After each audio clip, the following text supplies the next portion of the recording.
I'm Doug Brown with breaking news. ESPN's Adrian Wojnarowski reports veteran guard Chris Paul is traded for the second time in 5 days. He goes from the Wizards to the Warriors. In return, Washington gets Jordan Poole and 2 future draft picks. Paul was traded by the Suns to the Wizards on Sunday. The trade coming just hours before the NBA draft tonight at the Barclays Center. The Spurs should tip things off by taking 19-year-old Victor Wembanyama. ESPN's PJ Carlesimo. He's incredible. You watch him block shots. I mean, he could block 3 shots or more a game. That alone makes him a really, really major contributor. You know, everybody always says you got to have one NBA skill. This kid's got like 4 or 5, but the 2 they keep talking about all the time, the shot blocking and the stroke. PJ Carlesimo on Greeny. Our draft coverage starts at 7 Eastern on ESPN Radio and TV, 8 Eastern on ABC. Our Adam Schefter reports Jets safety Chuck Clark will miss the upcoming season with a torn ACL. How would you love a chance to save some money on car insurance? Geico can help. Switch today and see all the ways you could save with great rates and discounts. It's easy. Simply go to geico.com to get a rate quote and get started seeing how much you could save.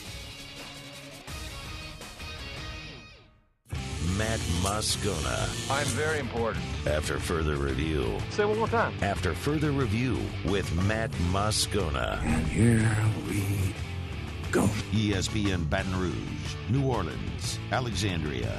Live from the Mercedes-Benz of Baton Rouge studios. That's right.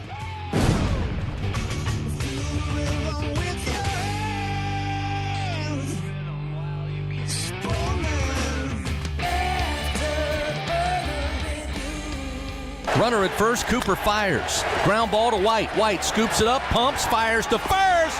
Tigers win! Tigers win! They're playing on Thursday here in Omaha. And off we go. Welcome aboard. Glad you're with us. AFR, presented by the Aesthetic Medicine and Anti-Aging Clinics of Louisiana. I'm Matt. You're a loser, man! I'm not even mad at you, kid. Paul O'Neill. They're chanting Paul O'Neill's name.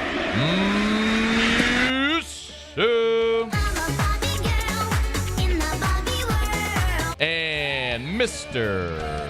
Toby Tomplay.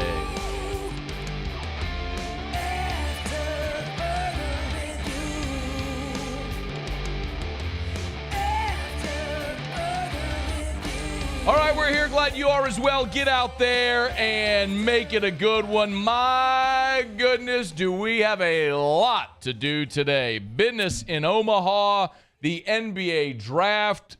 Oh, we are locked loaded with a ton to do. Let's get it started. It's time to pop the top on another edition of AFR with Bud Light. Drink easy. Yo, when LSU lost to Wake Forest on Monday, I believe the way I phrased it is it's not impossible, but it is highly, highly improbable for LSU to come out of the loser's bracket. Quite frankly, you all know this. I've said it all year. I'm not going to stray from it now. I did not believe this was something this team could do. Did not believe they were built for it. Most college teams are not. You are built to play a 3-game weekend. You are not built to play 4 games against one of the best teams in America in as many days. 5 games in 6 days. You're not built for it. That's not how you assemble a roster. But here is LSU on the brink of doing something that I, and I'm sure many others, thought was nearly impossible. If LSU behind Paul Skenes tonight beats Wake Forest, LSU will advance to the championship series coming out of the loser's bracket for the second time since 2017. And I'm here to tell you that if LSU pulls this off tonight, and by the way, they are a heavy favorite tonight, the Tigers are. If LSU pulls this off, this is dramatically more impressive than 2017. And I want to be very clear. What LSU did in 2017, coming back and beating Oregon State twice, that Oregon State team, one of the best college baseball teams of this or any era, was massive. But remember, context matters. After LSU lost to Oregon State in the winner's bracket game, the game where Eric Walker blew out, they came back against Florida State, and they had Jared Poche, program's all-time wins leader. Not surprised he went 8 innings. He's really good. They came back against Oregon State with Alex Lang, All-American first-round draft pick. You won that one 3-1. Not surprising. Alex Lang was awesome. And then you got the performance that we all remember from Caleb Gilbert, who had been a starter during his career, but still went and handcuffed one of the best lineups we've ever seen for 7 innings in Omaha. And LSU advances to the championship series. This year, you've had to do that in reverse. You had to beat Tennessee and Drew Beam with Nate Ackenhausen, who was making his first start of the year. He gave you 6, scoreless. You came back last night against Wake Forest with a bullpen day. That was a midweek game plan. Piece it together, get through it, throw a lot of guys. Hope you find one that can give you some length. And you beat the consensus number 1 team in America doing that. And now you have your horse ready to go. You're feeling invincible. And at Wake Forest right now, it's sphincter check time. That team has not lost back-to-back games all season. Do you realize that? Wake Forest has not lost back-to-back games this entire season. They do it tonight, their season's over. Who do you think is feeling more pressure today when they open their eyes, when they get on the bus over to Charles Schwab Field? It ain't the Tigers. They feeling good right now. They got Paul Skenes locked, loaded, ready to go. Incredible. Incredible. About the game, and we'll talk to our regular Skip Foreman coming up here in less than. Why not? Run it back. We'll get the Wake Forest preview. 3-peat. Let's do it. 3-peat was Tom Skip. I'm with it. Tom Skip. Credit Jay and Wes Johnson for managing this staff. They deserve credit for it. It is kind of reminiscent of what they had to do a year ago, Jay and Jason Kelly. They did not have great arms a year ago. That staff was limited on talent. But they managed pitches and situations, overmanaged pitches and situations out of necessity and maximized that team. They couldn't just sit back and say, I'm going to let them go play this out because we got the talent. You didn't. And what they've done the last couple of days is remarkable. You gave the ball to Javen Coleman, and it didn't go great. In that ballpark, Wake Forest has struggled to hit. A team that hits cumulatively over 300 for the season is hitting sub 200 in the College World Series. The one thing you cannot do, they have scored 8 runs total in 3 games. Wake Forest has scored 8 runs total in 3 games. You just cannot put them on base. And Javen Coleman walked 4 hitters. So you went and got Blake Money. And in that ballpark, in theory, Blake Money would be a good play because Blake Money gets a lot of fly balls. And you had runners on base. You needed a ground ball double play. He gets the ground ball. It squirts into center field. A run comes home. He gets another ground ball. You get an out. And then Jay Johnson had a decision to make. In a midweek game, you're sticking with Blake Money. Let me see how he works through this, is the thought. In a game with your season on the line, you're down 2-0 in the second. You're playing matchups. You've got Kurtz at the plate, who's got 24 homers on the season, and you're going, I can't let Blake Money pitch to this guy. Because the one surefire way to get the ball out of that park, as Cade Beloso showed us an inning later, is for a left-handed hitter to yank one right down the line. And Kurtz is a lefty who has 24 homers on the season against a righty, Blake Money, and Jay Johnson said, nah, because if that happens, this game's over. So he went and got Griffin Herring. Griffin Herring struck out Kurtz, gave you 4 2/3, throwing up bagel after bagel after bagel, and we know what happened. LSU's offense had the big 4 spot in the third, and that was enough to carry him on. But not just that. When Herring, I'm not even going to say Herring ran out of gas, because I don't even think that's a fair representation.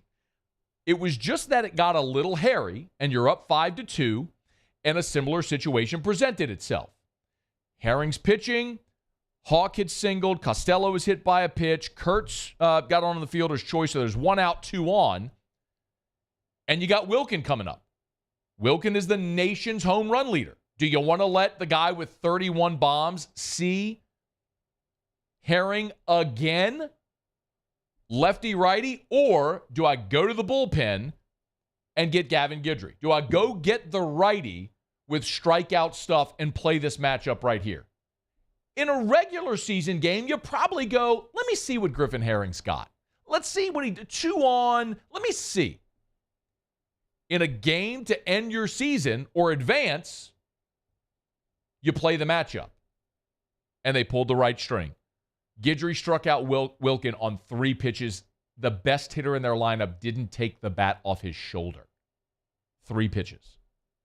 Sits down Johnson after that. You're back in the dugout. Gavin Guidry was awesome.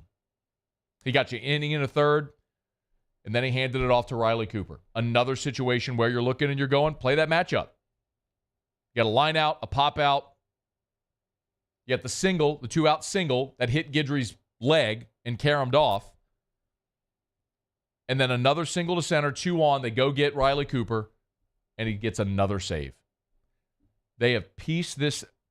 Jay Johnson and Wes Johnson were brilliant yesterday piecing that game together. And you got the big swing. You got the big swing from Cade Beloso. Cade Beloso, y'all, has more than 600 career at-bats at LSU. 600. 5 years. There's nothing that kid hasn't seen. He has faced the best arms in the country in the SEC year in and year out. He's been on the road. He's been at home. He's been in postseason ball. He's been left out of the postseason. He's been at the plate with the bases loaded. He's been at the plate up 10, down 10. He's been in every situation you can imagine in baseball. So, of course, he's unmoved by the circumstance. He's a grown-ass man. I mean, there is something to be said for being that veteran of a guy in this spot. And it has served him well. It has served Gavin Dugas well in this setting. And he came through big time for you. And now, look, there's a couple of things that deserve to be questioned. Up 3, 2 on, in the bottom of the 7th, and you bunt Trey Morgan, who's hitting a gajillion in the College World Series. I know what Jay's thinking. Let me play small ball, manufacture one more run. I'm up 4, 1 swing can't beat me. I know what he's thinking. You're bunting Trey Morgan? No, like have your head checked. I don't know what the hell they were doing with Merrifield breaking for home. Nobody in the post-game press conference bothered to ask about either of those things, which is also unconscionable that nobody asked those questions. It's okay. Winning mass deficiencies. Those were 2 really big screw-ups that didn't hurt you. But you managed the pitching staff beautifully. You got enough offense, and now you forced today's game with Paul Skenes on the mound. Most likely, that's not confirmed as of right now. Here, 2 hours and 47 minutes from first pitch. It's not confirmed yet. But if it's Skenes louder, you got the 2 best pitchers in the country going head-to-head against each other. You got the best pitcher in the country, and you have a better offense in Wake Forest. That's why LSU is favored tonight. It's why they should win tonight and advance to play Florida in the championship series. What an amazing climb just to get to this game. Now, you got to go finish it. Don't take your victory lap yet. It's baseball. You still got to go get 27 outs and score more than they do. But just the fact that they are even in this spot is a stunning accomplishment. Now go finish it. All right. Hey, by the way, another shout-out to our friends at Mockler Beverage and Bud Light. They did it again today. Every game LSU's played in this College World Series, they've sent me 4 tickets behind the dugout and have said, go give them away on air. So that's what we're going to do again today. Shoot me a text in the 225-396-4400, 396-4400, 396-4400. If you're in Omaha or know someone who is and they want to go to this game tonight and have great seats, shoot me a message and let me know why. Just text me in the 225-396-4400, 396-4400. It's been really cool getting the messages from the people who have won and who have gone and used these seats and had a great time. So we just salute our friends at Mockler Beverage. Of course, been a great LSU partner for years and years and years and years. Great community partners for 4 decades. And, of course, Bud Light, the official beer of AFR. Giving away 2 pair of tickets for tonight's ball game. If you're in Omaha or know someone who is, let them know. Text me. You'll either get your seats or get an upgrade. 225-396-4400. Okay, let's head up to Omaha and talk to Skip Foreman when we come back next. It's AFR. AFR. Man, I appreciate our friends over at the Renaissance Hotel and the Watermark Hotel so much. They've been great partners of ours here for so many different reasons, and they could do the very same for you. The Renaissance and the Watermark, no matter what event you're trying to host, they can handle it. As they always say, we're in the business of saying yes. I really want you to think about this. Maybe you're having a fundraiser for whatever event it is. Maybe you're having a school event. Maybe it's a wedding reception, the rehearsal dinner, whatever it may be. Maybe you're hosting a team or a conference coming in town. Call the Renaissance Hotel. Their grand ballroom, 7,000 square feet, can host 500 people, but they can also host more quaint events down to a couple of dozen. It's the Renaissance Hotel. Remember also the Watermark in downtown Baton Rouge is Baton Rouge's premier luxury hotel. Few better places to spend an evening in Baton Rouge than at the Watermark in downtown. It's the Watermark and the Renaissance Hotels. Gulf Coast Bank and Trust is giving our customers the power to bank anywhere, anytime during this challenging event. And we're right there with you. Our mobile banking app is a smart way to manage your money and time. Gulf Coast Bank and Trust, the bank that cares about you. When is a taco more than just a taco? When it's Government Taco. Voted best tacos 3 years in a row by 225 Magazine, Government Taco puts the most delicious spin on tacos the capital area has ever seen. With creative combinations like the Magna Carrot, the Filibuster, or the Steak of the Union. Plus perfect tortilla chips paired with the best salsa and queso you've ever had. And happy hour every day from 3 to 6 p.m. and all day on Thursday. Government Taco, 5621 Government Street. The importance of doing this fortified program and offering it to people down here is, number one, the only real chance you're going to get to do this is when you put on a new roof or build new. And through companies like HUDCO, who's kind of leading the way in this thing, it's going to offer the customers a huge advantage in the insurance market and the price of their insurance. You know, we're not looking to make a fortune off fortifying. We're trying to give you a better product than our competitor at the moment. I'm trying to do something that he can. I'm trying to give you something better. So a lot of these insurance jobs, you're getting a re-roof, you're only paying your deductible. Let's sit down and talk about the fortified and let's see what it does to your insurance premium. You're getting a steal. Yeah. You're getting a brand new roof and a fortified certificate for your deductible, essentially. And I think we're rocking and rolling.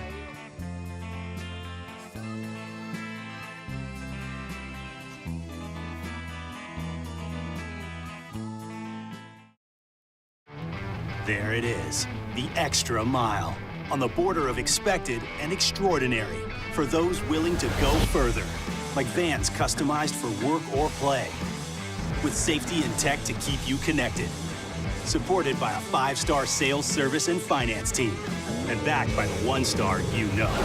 So go the extra mile. It's never crowded, because so few have what it takes to go there. Mercedes-Benz Vans. Gulf Coast Office Products is a nationally recognized Savin office equipment dealer based right here in Louisiana. Over 100 employees strong, Gulf Coast has the boots on the ground to support all vertical markets, from education, engineering, legal, and finance. With the latest in office technology, from desktop to production segment units, Gulf Coast and Savin have the perfect fit for you. Call 225-756-2644. That's 756-2644 for Gulf Coast Office Products.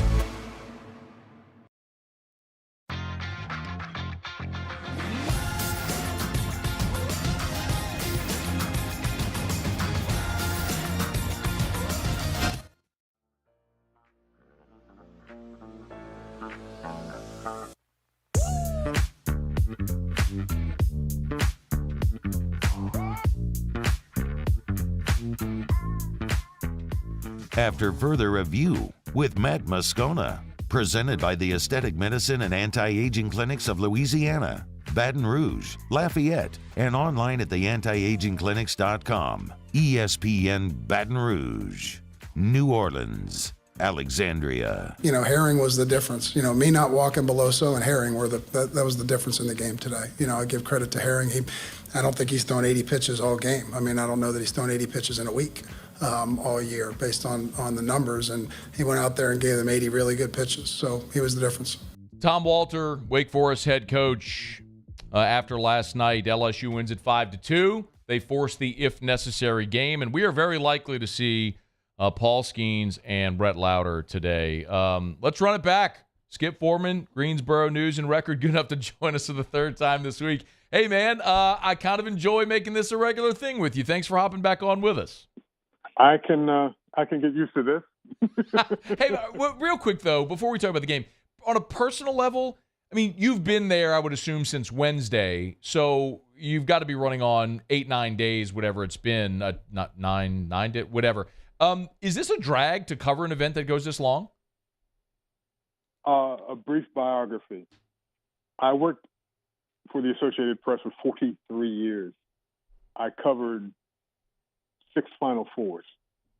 This is not a drag. It's sort of like a renewal of my opportunities. I'm later in my career, but I'm still doing this type of thing. So a drag, maybe, but as long as you got a dog in the fight, your attention is focused on what you have to do to get the story out. Oh, I love it, man. You know, sometimes that perspective matters in our business because a lot of people lose sight of the fact that, because it is very cool to work in sports. It is. It's a great job, but it's also a job.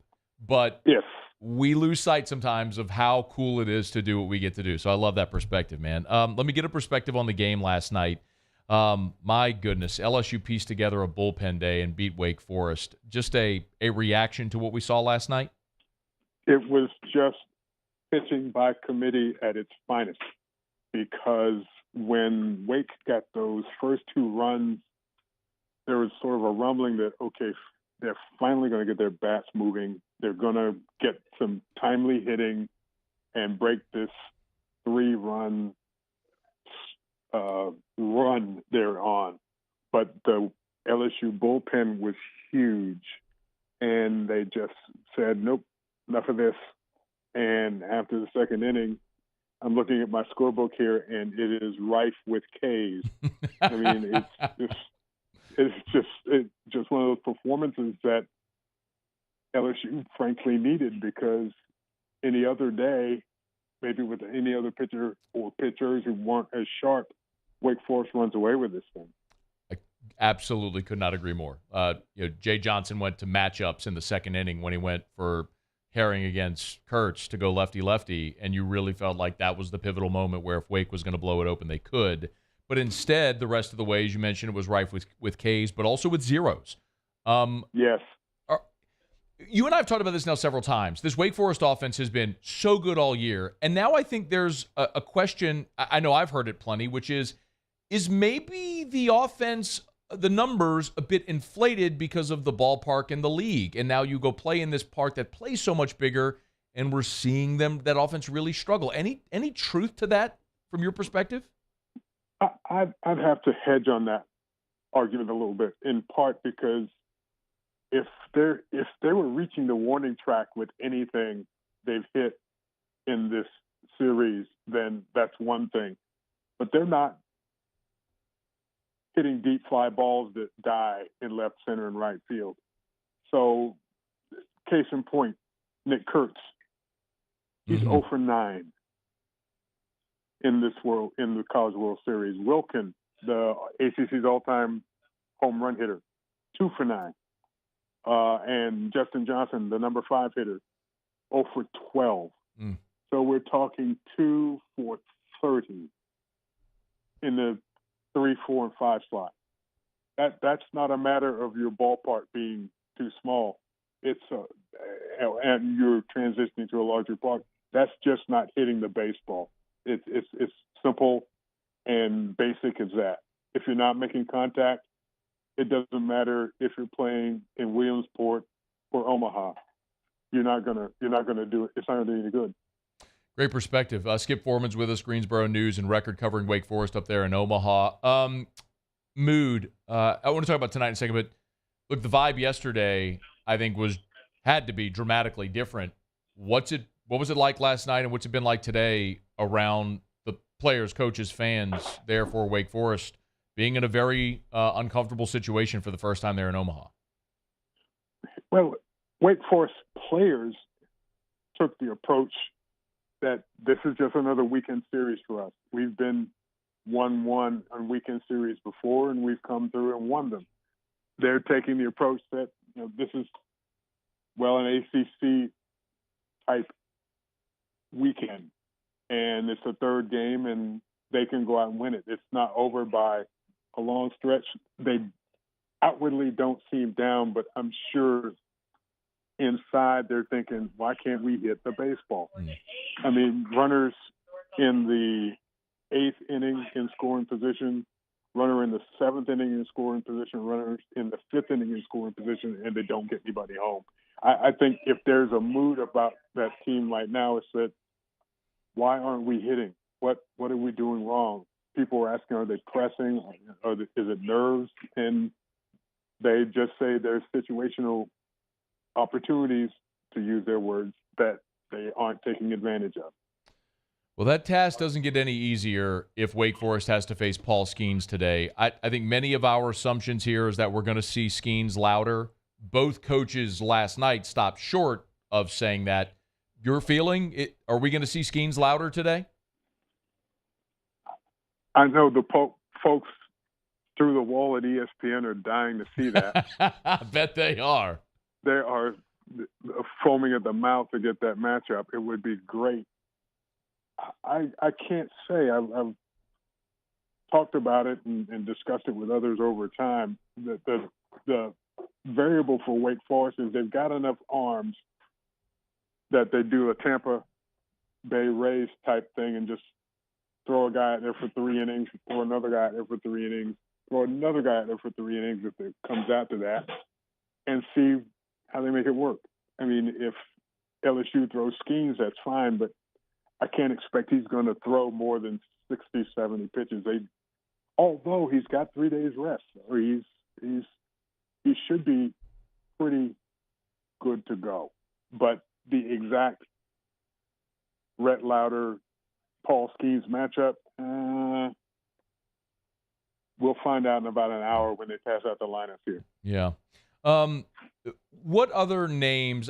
I'm going to operate under the assumption that both of these teams have to get to the championship series. You have to win to get there, and they're going to throw their best. Both Skenes and Lauder on 4 days rest. I think we see that. After that, what else is available for Tom Walter in that Wake Forest bullpen tonight?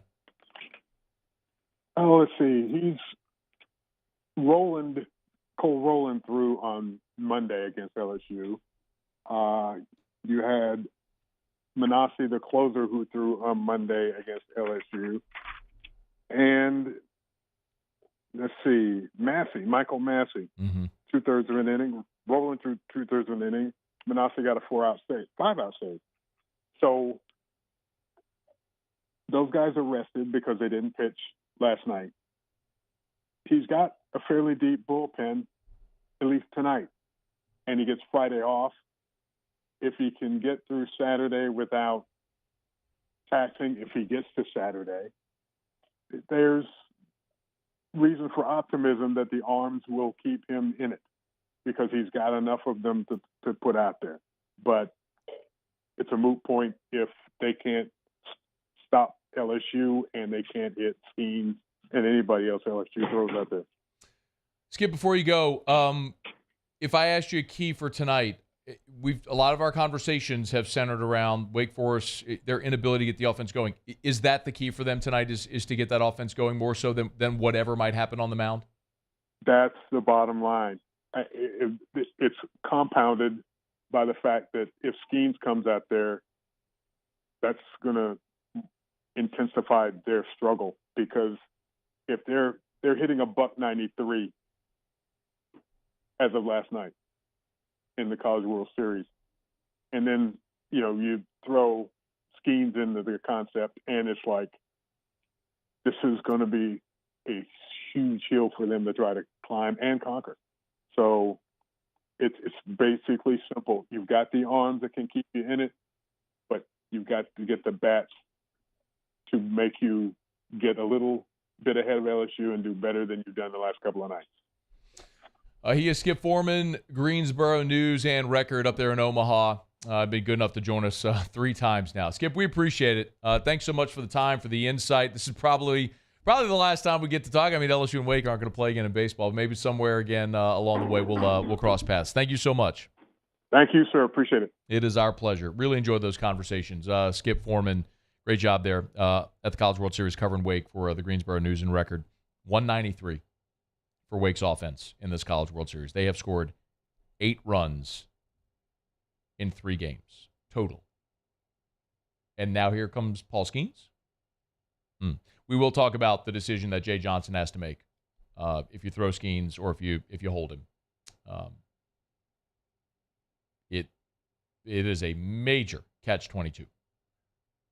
But that's why Jay Johnson makes a couple $1 million a year to make that decision to be right about it. We'll continue. It's AFR. AFR. Brought to you by Pluckers, Nicholson, Bluebonnet, dine-in, carry-out, or delivery. You want a place to watch the game? I got an idea. Get by Pluckers. Tonight, every Thursday, all-you-can-eat boneless buffalo bites. Game starts at 6, so knock off of work. Just head straight to Pluckers. Get your friends together. Get your family together. Thursday, all-you-can-eat boneless buffalo bites. This is white meat chicken, breaded fry, tossed in your favorite wing sauce, and you can eat as many of them as you want all night long for one low price. That's every Thursday at Pluckers, so why not get on by Pluckers?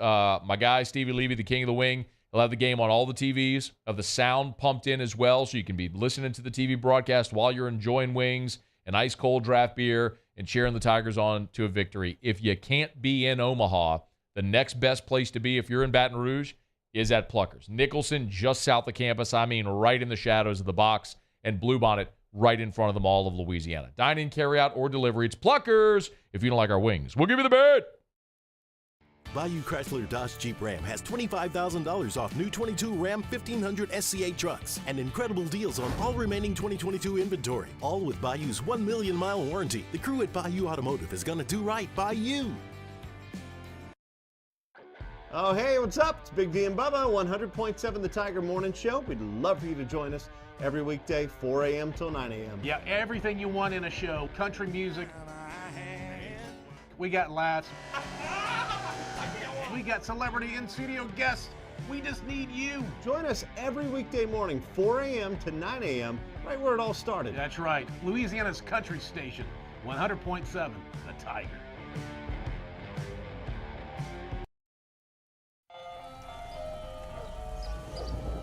Hey there, little buddy. What's the matter? What's the matter? My windows, siding, and my door. That's what's the matter. Relief Windows can fix all of that. I got you. Pop, pop. What's up? Oh my gosh, look! Curb appeal. That's a good-looking neighborhood. ReliefWindows.com. When is a taco more than just a taco? When it's Government Taco. Voted best tacos 3 years in a row by 225 Magazine, Government Taco puts the most delicious spin on tacos the capital area has ever seen. With creative combinations like the Magna Carrot, the Filibuster, or the Steak of the Union. Plus perfect tortilla chips paired with the best salsa and queso you've ever had. And happy hour every day from 3 to 6 p.m. and all day on Thursday. Government Taco, 5621 Government Street. I've been doing business with Luba for 25 years. They're dependable, trustworthy. It's just the attention to detail with our clients. Our folks have years and years of experience. They're highly trained professionals, but many companies have that asset. What I'd like to think makes Luba a bit different is that we use those talents in a way that truly is dedicated to serving the needs of the folks who depend on us. There it is, the extra mile, on the border of expected and extraordinary for those willing to go further, like vans customized for work or play, with safety and tech to keep you connected, supported by a 5-star sales, service, and finance team, and backed by the 1-star you know. So go the extra mile. It's never crowded, because so few have what it takes to go there. Mercedes-Benz Vans.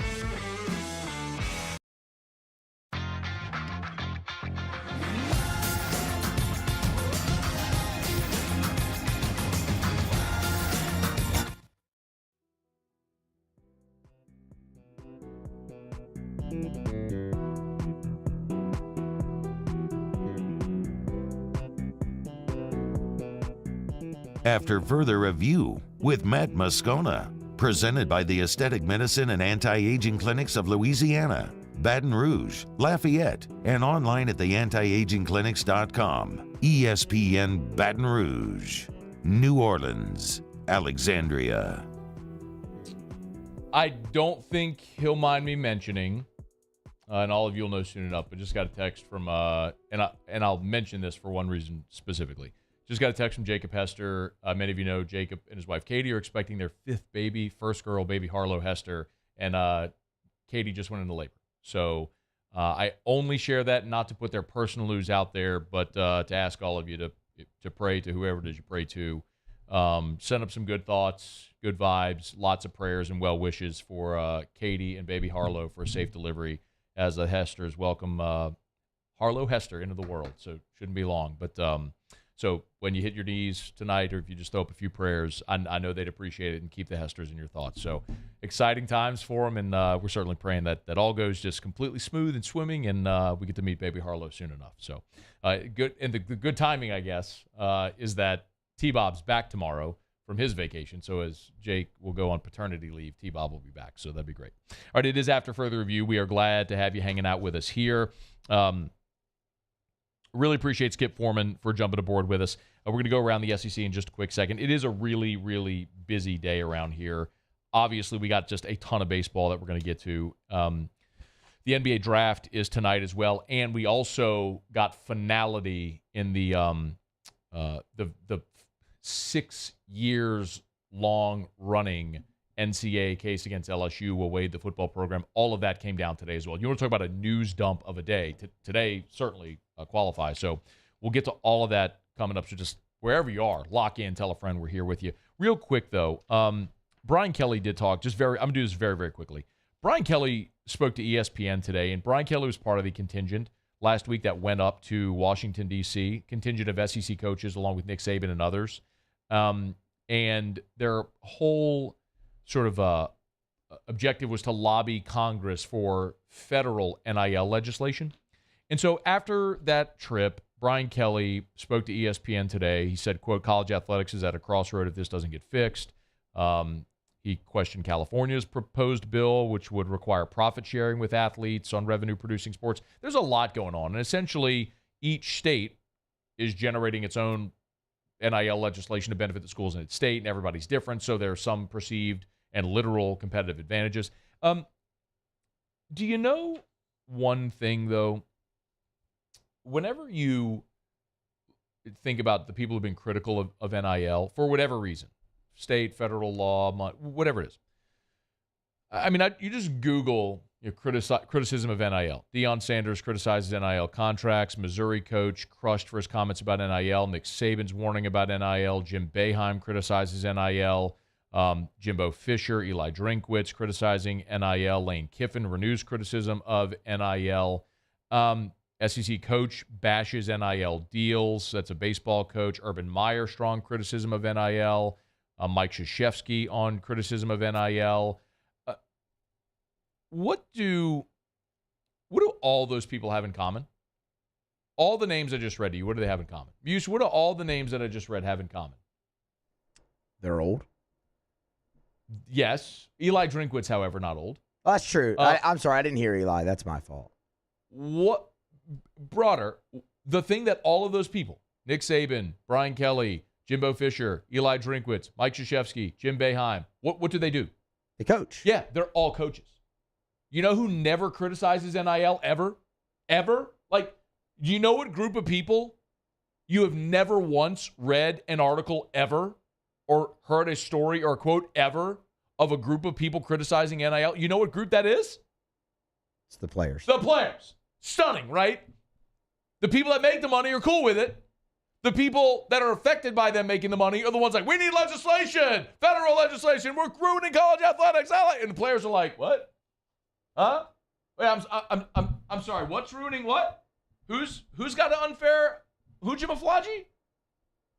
Come again? Somebody ruining bad? What did I hear there? Because all I know is I keep getting money in my bank account. I'm gonna say it again. You want to know why I'm so staunchly in favor of NIL? Because it benefits student athletes. The only people walking the face of planet Earth that are negatively impacted by NIL are millionaire coaches who have a harder time now recruiting and managing their rosters. Forgive me, I have no sympathy for you, millionaire coach, who now has a harder time managing your roster. Deal with it.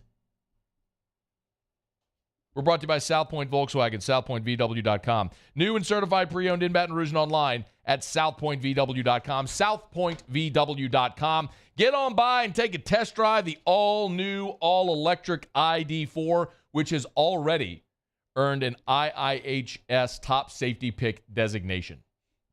You want to drive the safest vehicles on the road?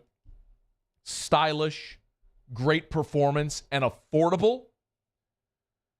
Drive a Volkswagen. And why would you go anywhere other than Louisiana's largest volume Volkswagen dealer? Atlas and Crossport, 3.9% APR. Tiguan and Taos, 1.9% for 36 months. They got great deals, 2 years, free maintenance on every new vehicle today at South Point Volkswagen. Airline just north of Highlander, southpointvw.com. South Point Volkswagen, what's your direction? Do it every day about this time. Let's go around the SEC. Around the SEC, presented by Gulf Coast Office Products, excellence in imaging solutions. The Mississippi State Bulldogs. Mississippi State's hired a new pitching coach. It's Justin Parker. He's 36 years old, 12 years of coaching experience. His first job was at his alma mater, Wright State.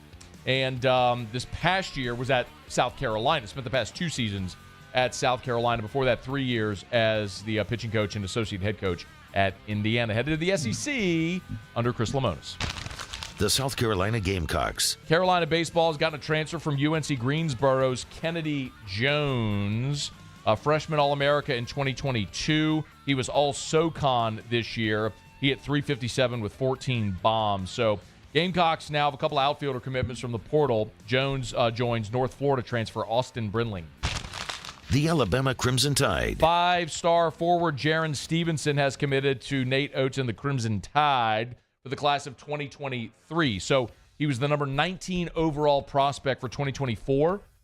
He's from the state of North Carolina. He's reclassified to 2023 and chose the Tide over North Carolina, his home state school, and Virginia. Texas A&M! Aggies landed a 2024 4-star tight end. His name is Eric Carner. He's out of the state of Illinois. I'm sure he'll do really good with the Milkmen and their overalls. 33rd ranked tight end in the class. The 13th commit for Texas A&M's class. Chose the Aggies over Alabama, Florida, Michigan State, and Iowa. The Vanderbilt Commodores. And Vandy landed its 3rd 2024 football commitment in 2 days, Muse. He's a 6'8", 330-pound offensive lineman out of Deerfield, Mass. Chose the Commodores over Boston College, Wake Forest, Kentucky, Syracuse, Virginia Tech. He's the 4th offensive line commit in the class of 2024.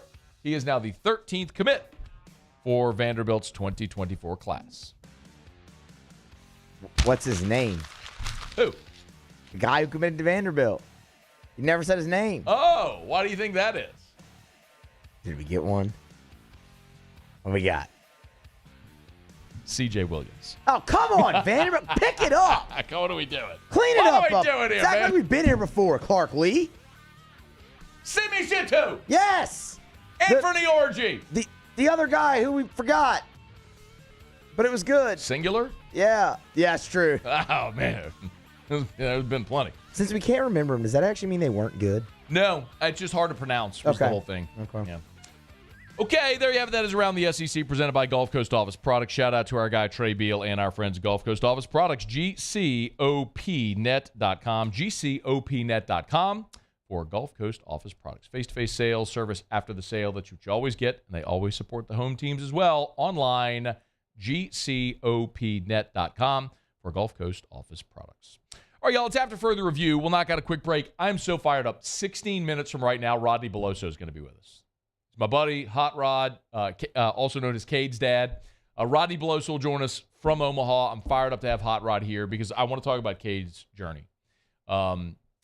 We all have seen Cade Beloso at LSU for 5 years. We know the story from now. I want to hear it from his dad. So we're going to talk to Rodney Beloso in about 15 minutes. Anthony Ranaudo in 45 minutes. Want to talk about a big, strong right-hander in Omaha coming back on short rest. Ronaldo did it in 2009. What is that decision like for Paul Skenes today? We're going to talk about that with Ranaudo in 45 minutes. We got a ton to do. Hanny's here in hour 3. Don't leave. Stay here. Stay here right up until game time. We got you. It's AFR. AFR. Get Gordon and get it done. Gordon McKernan Injury Attorneys. Of course, we tell you every day, if you've been injured in an accident and it's not your fault, get Gordon and get it done. Do what injured people in our state have done for 30 years. But I also love telling you about Gordon Gives. Gordon Gives is the charitable arm of Gordon McKernan Injury Attorneys. Gordon has said it so many times to me personally. He's said it on many platforms, how he has just been blessed personally and professionally, and he sees it as his role to give back. Things that you see like bicycles for children around the holidays. He's also given away car seats for families with babies, so they have car seats for their children. Ride for a Cure during Breast Cancer Awareness Month in October. Gordon Gives is been so instrumental in so many different ways. And, of course, we talk about the G team as well. Gordon's NIL athletes and roster of athletes that he's assembled during this NIL time. You know what to do. Get Gordon and get it done. There it is, the extra mile, on the border of expected and extraordinary, for those willing to go further, like vans customized for work or play, with safety and tech to keep you connected, supported by a 5-star sales, service, and finance team, and backed by the 1-star you know. So go the extra mile. It's never crowded, because so few have what it takes to go there. Mercedes-Benz Vans. I've been doing business with Luba for 25 years. They're dependable, trustworthy. It's just the attention to detail with our clients. Our folks have years and years of experience. They're highly trained professionals, but many companies have that asset. What I'd like to think makes Luba a bit different is that we use those talents in a way that truly is dedicated to serving the needs of the folks who depend on us. Relentless reporting gets results. I'm never going to stop until we get the answers you need. Uncovering more as the powerful try to cover things up. What happens in the dark will always come to light. Founding new principles and practices for the state of Louisiana. Chief Investigative Reporter Chris Nakamoto. Chris Nakamoto and the Investigative Unit. Recipients of Columbia University's prestigious DuPont Award. When is a taco more than just a taco? When it's Government Taco. Voted best tacos 3 years in a row by 225 Magazine, Government Taco puts the most delicious spin on tacos the capital area has ever seen. With creative combinations like the Magna Carrot, the Filibuster, or the Steak of the Union. Plus perfect tortilla chips paired with the best salsa and queso you've ever had. And happy hour every day from 3 to 6 p.m. and all day on Thursday. Government Taco, 5621 Government Street. Hello, Samantha, dear, I hope you're feeling fine. And it won't be long until I'm with you all the time. But until then, I spend my money up right down on my last dime. Come home, in Baton Rouge.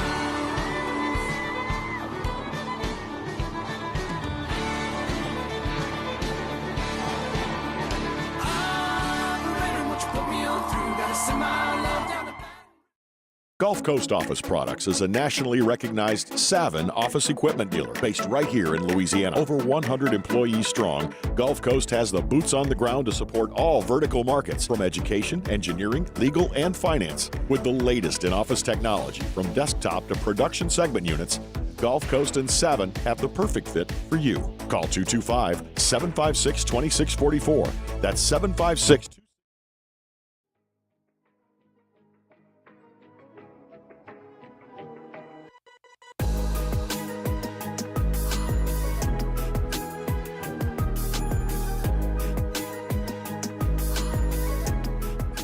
After further review with Matt Moscona, presented by the Aesthetic Medicine and Anti-Aging Clinics of Louisiana, Baton Rouge, Lafayette, and online at theantiagingclinics.com. ESPN Baton Rouge, New Orleans, Alexandria. We are wrapping up hour number 1. Always appreciate our friends at the Aesthetic Medicine and Anti-Aging Clinics of Louisiana. Baton Rouge, Lafayette, and online, theantiagingclinics.com. Remember, laser hair removal. Buy 4 treatments, get 2 free all this month. Theantiagingclinics.com. We're heading to Omaha in 10 minutes. Hot Rod Beloso, Cade's dad, is going to be with us. Real quickly, I wanted to just very quickly shift because I saw something that I thought you might find interesting. Cam Jordan was a guest on SiriusXM's NFL radio, and he was asked what his expectation was this season in year 1 under Derek Carr. Nobody ever has walked into a season and be like, ooh, I hope we win 10 games. No, I'm trying to win each and every game that we play. My expectation is to be 21-0, 22-0, whatever it takes to get to a Super Bowl. The reality is we have potential. The mentality is we want to, as a defense, take over each and every game. I think we can win each and every one of these things. And every game that we lost, every game that I've lost in my last 12 years, there was a chance where we could win them. There's never been one point in any game that I've been like, hey, man, I don't think we're winning this one. So if you say, what do I expect? I expect the Super Bowl. I expect to take Derek Carr, DC4, back to Vegas where, he just left to have a return run at the Super Bowl. How appropriate is that the Super Bowl this year is in Las Vegas? So should the Saints do something that, hands in the air, and I'm sure many others think is improbable, it would be back in Las Vegas where Derek Carr just left to come to New Orleans. But it's been a really busy week for Cam Jordan. Not only that, but one of the things that the Saints are going to have to make a very strong determination about this offseason is whether they extend Cam Jordan this offseason. And Mickey Loomis has said Cam will finish his career in New Orleans. He will be a Saint for as long as he wants to be a Saint. And that has got to be a massive relief for a player like Cam to not have to worry about the contract situation. After minicamp ended, Cam did an interview with John DeShazer over at the Saints website. And when he was asked about Loomis, saying that Cam will be here for as long as he wants, they'll induct Cam into the Ring of Honor and all that sort of stuff, Cam said, quote, "That's a huge blessing. I want what I've always wanted, to be black and gold. I've said that plenty of times, whether I play 15 or 16 years, I want to be here. I love the fact that we've been in this locker room for so long and I've seen 3 locker room changes.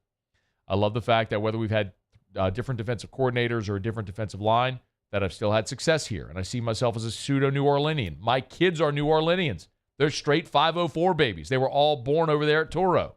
So New Orleans is my home." I love it, man.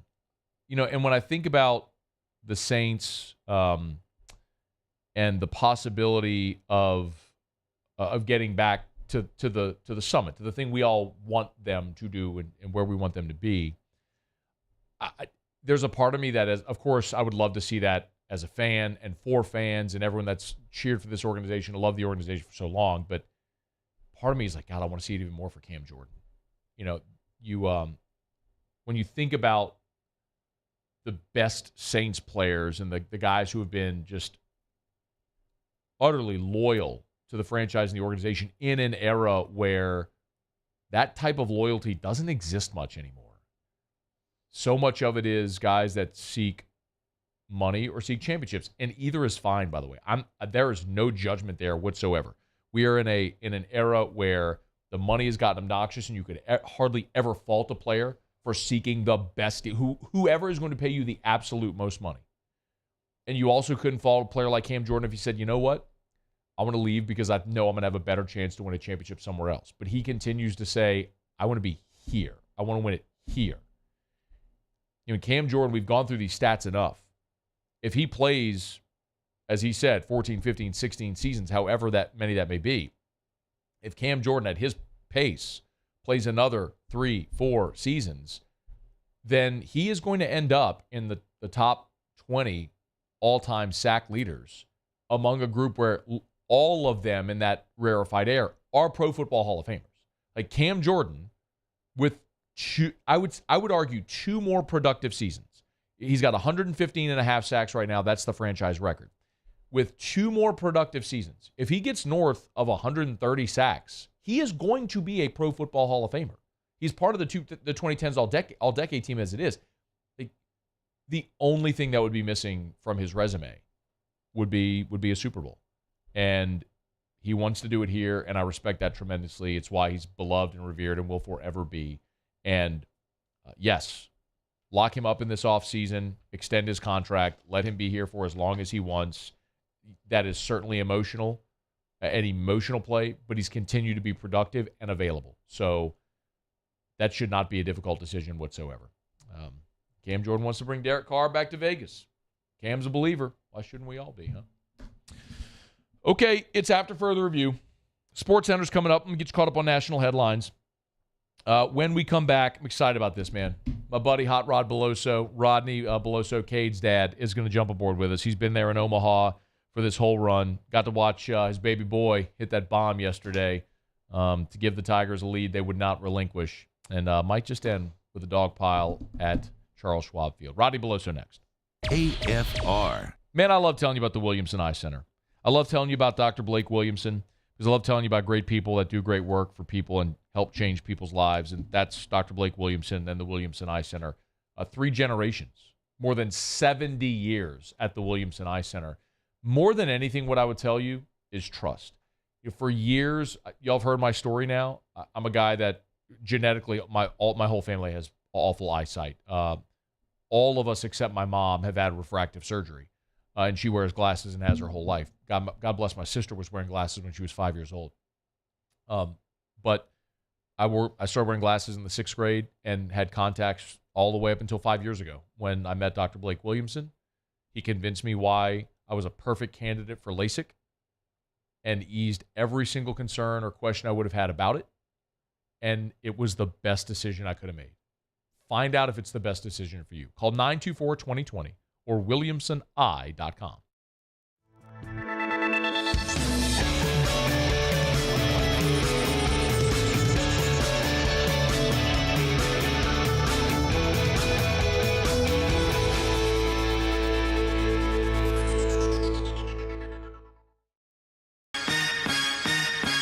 Turn my music high, high, high, high, yeah.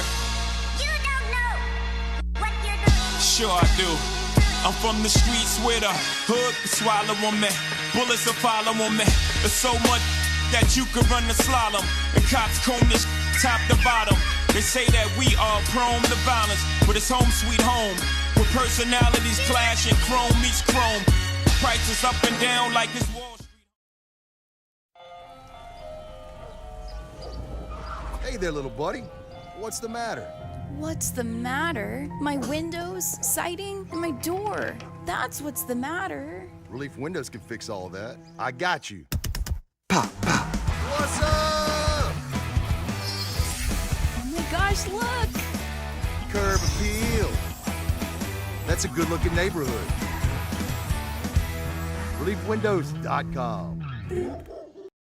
When is a taco more than just a taco? When it's Government Taco. Voted best tacos 3 years in a row by 225 Magazine, Government Taco puts the most delicious spin on tacos the capital area has ever seen. With creative combinations like the Magna Carrot, the Filibuster, or the Steak of the Union. Plus perfect tortilla chips paired with the best salsa and queso you've ever had. And happy hour every day from 3 to 6 p.m. and all day on Thursday. Government Taco, 5621 Government Street.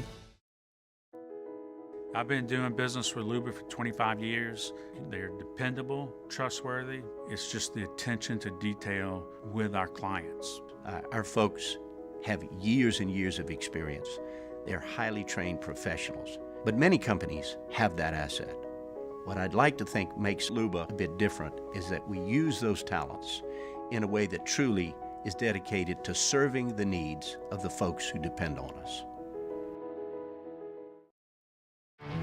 There it is, the extra mile, on the border of expected and extraordinary for those willing to go further, like vans customized for work or play, with safety and tech to keep you connected, supported by a 5-star sales, service, and finance team, and backed by the 1-star you know.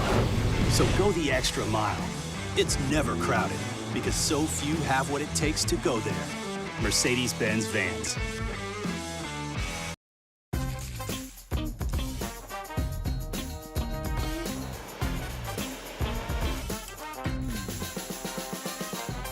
The best kept secret in town is out. Discover Tallulah at the Renaissance Hotel on Bluebonnet.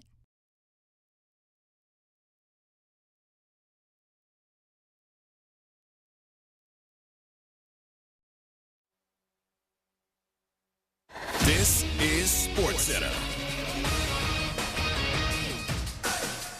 I'm Doug Brown. ESPN's Adrian Wojnarowski reports the Wizards trade Chris Paul to the Golden State Warriors. In return, Washington gets Jordan Poole and 2 future draft picks. There shouldn't be any drama with the top pick in tonight's NBA draft. The Spurs are overwhelmingly expected to take Victor Wembanyama. But who goes second? That's the Hornets pick. ESPN's King McClure. I think Brandon Miller is more of a versatile prospect. I think off of the dribble, he can create more. His shot is pure. I think that we've seen what he can do at a high level. King McClure on KJ and Max. Scoot Henderson is actually the favorite right now to go second overall at minus 215. But Miller was minus 900 earlier today. Our draft coverage starts at 7 Eastern on ESPN Radio and TV, 8 Eastern on ABC. During an interview with Time Magazine, Baseball Commissioner Rob Manfred says there are some decisions he'd like to have back, including not punishing Astros players for their sign-stealing scandal. Do you own or rent your home? Sure you do. Fortunately, Geico makes it easy to bundle your home and car insurance. It's a good thing, too, because having a home is hard work. Go to geico.com, get a quote, and see how much you could save. Geico.com. Easy. If you have Matt Moscona. I'm very important. After further review. Say it one more time. After further review with Matt Moscona. And here we go. ESPN Baton Rouge, New Orleans, Alexandria. Live from the Mercedes-Benz of Baton Rouge studios. That's right.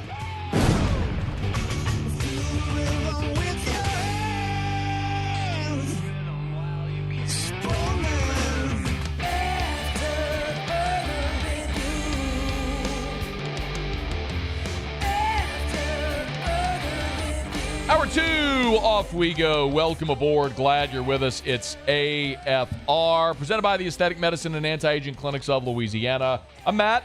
Love you, Matt. Paul O'Neill. They're chanting Paul O'Neill's name.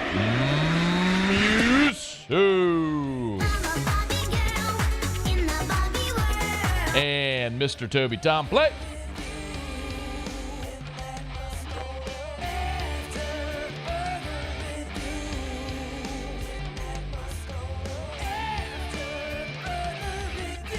All right, we're here. Glad you are as well. Get out there and make it a good one. Tigers, Demon Deacons, we are 2 hours away from first pitch, and this game was made necessary primarily in large part because of a fifth-year senior who delivered the big blow last night in the third inning.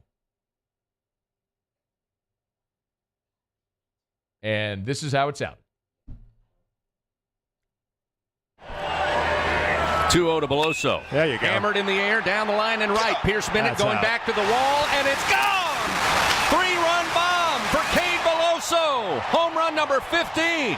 And the Tigers tie it up and take the lead here in the bottom of the third inning. The whole concept like behind like have to versus get to, like you don't have to come through in those moments, like you get to be in those moments, and that's the thing that kind of puts me at peace, especially like when the game's at its highest and stuff like that. And just in the on deck circle, trying to get yourself as calm as possible, especially when you kind of see the moments coming. But yeah, just trying to stay calm as possible. 5 years, Cade Beloso has had more than 600 career at-bats at LSU. I've said it before. I'm not sure there's any circumstance that would be uncomfortable for Cade at this point in his career. I've been wanting to do this, and Hot Rod, Rodney Beloso, is a friend, and I figured what better time than now, considering what's at stake tonight, what Cade did last night, to have him on the show to talk about it. Hot Rod, how are you, man? Doing great, man. How are you? Can you hear me? Got you loud and clear, brother. Glad to have you on, man. Hey, awesome. What's it? Set the mood for me, man. What's it been like there in Omaha for you, man? Man, I tell you what, it is in surreal moments all through the week. Omaha has been a welcoming spot for us, as Tiger fans and the faithful is here. But the conditions are great. It's a little hot today, but, so are the Tigers, right? But the atmosphere has been great, Matt. Just the baseball has been great. You couldn't ask for a better situation, right? Hey, man, look, a lot of us, a lot of people listening are dads, and I think a lot of people from the humanity side of this can empathize with you as a father watching your son, right, have to go through what he's been through, a lot of struggles and a lot of joys over 5 years. For a Louisiana kid to finish his career and to be there in Omaha, man, what has this been like for you as a dad to watch Cade right now? Oh, you know what, Matt? It's like a damn storybook, you couldn't even write it this way. Some of the stuff that he's been through, from having a lot of success to COVID to getting injured, having a rough season, and then coming back and then having this to end the career, from any kid in Louisiana, right? You want to be a Tiger when you play baseball in college. But to end the career in Omaha on the biggest stage in college baseball, it doesn't get any better than this, right? Hey, Hot Rod, when Cade was injured last year, did you think that was going to be it for his baseball career? No, to be honest with you, no, Matt, I didn't, because I know he's very competitive. And the first thing he told me was, I'll be back. He knew it was that Friday night. He said, I'll be back. It's going to be a long journey, but I'll be back. And, a lot of people, it's the village that helped him get back where he wants to go. And he learned about a lot of his faith and about himself. And then, hey, you got to go out there and compete because you're going to be on the team that's the number one team in the country going into the season, right? So, there's a lot of guys on this team that he has respect for, both on and off the field. And I think it was more driven for him to get here because of his brothers in that locker room, knowing that he's one of these glue guys, right? Him and Gavin and Milazzo, all of these Louisiana boys are glue guys for the LSU Tiger baseball team. Man, so glad you brought that up too, because it's one of the most interesting things. And I said this yesterday on the show. I remember having a conversation with Jay Johnson earlier in the year, and before the season started. One of the things that he told me was, what's going to be interesting, a real challenge is going to be some of the veteran guys who've been around for a long time who might have to take on lesser roles, who aren't guaranteed a spot. And obviously, Cade, coming off an injury, was in that, and he didn't really win his starting job until, Hot Rod Brown, Arkansas, maybe the Tennessee series, where he really got into the everyday lineup. What was it like for him at the beginning of the season? The first month or so of the season, and for you watching him and watching him not part of the everyday lineup. Right.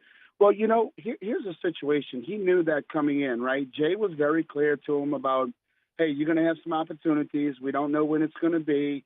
We got a lot of guys on this team. We got between the incoming freshmen who are very talented. You got the guys, the Dylan Cruzes and Tommy Whites and, those guys of the world. And then, we got to figure out what's going on. So everybody's going to get their time playing.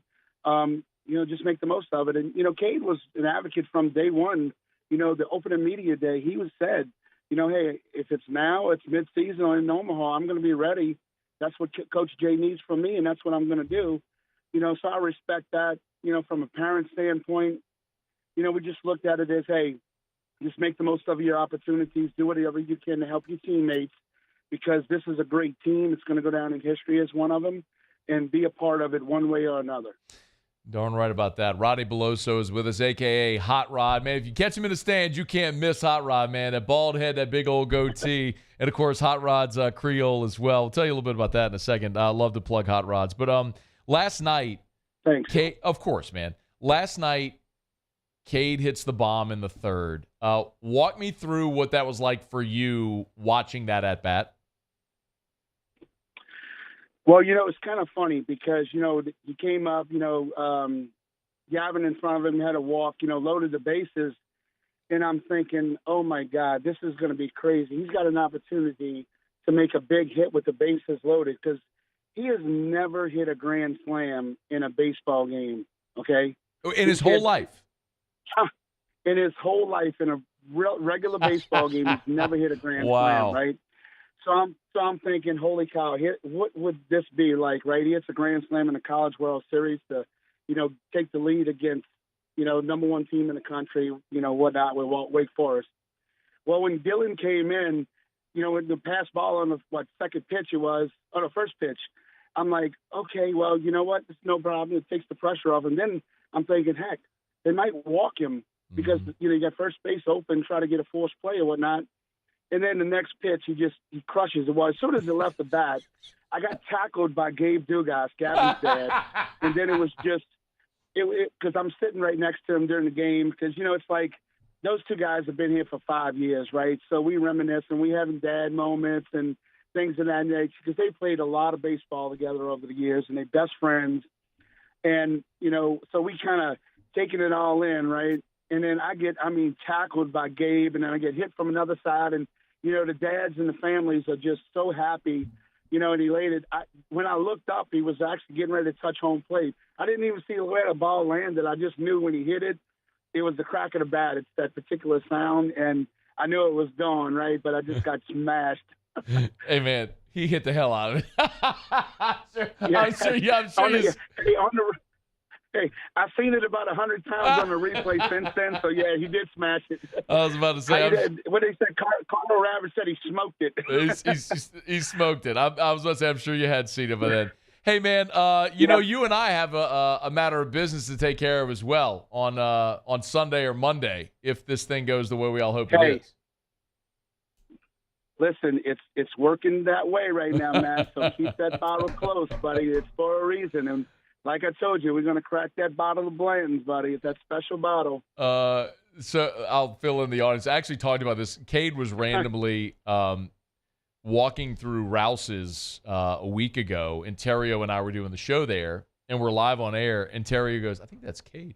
And he goes, so I just go, Cade! And he turned around, and so sure enough, so Cade came over, and he joined us on the show real quick. He put on a headset and joined us, and I told him that story. He didn't know about that bottle. So he doesn't know about it, nope. Well, he does now because I told him. So for those that aren't aware, Hot Rod about 3 years ago knows I'm a whiskey nerd. Very generously gifted me a bottle of Blanton's Gold that was the dump date when they dumped it out of the barrel into the bottle in 1999. So you're talking about a bottle that's nearly a quarter century old, and it's. Listen. No, go ahead. Cade was born in 2000, so the bottle is 24 years old, right? So he's gonna be 23 next week. So yeah, that's even better yet, right?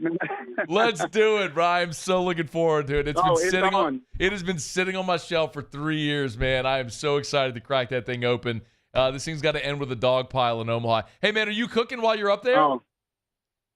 You know what? I'm doing a little cooking. We got Jimmy Roy, a buddy of mine that we cook with. We got a friend of ours from Omaha, Kellyanne Francis. We invaded her tailgate, poor thing.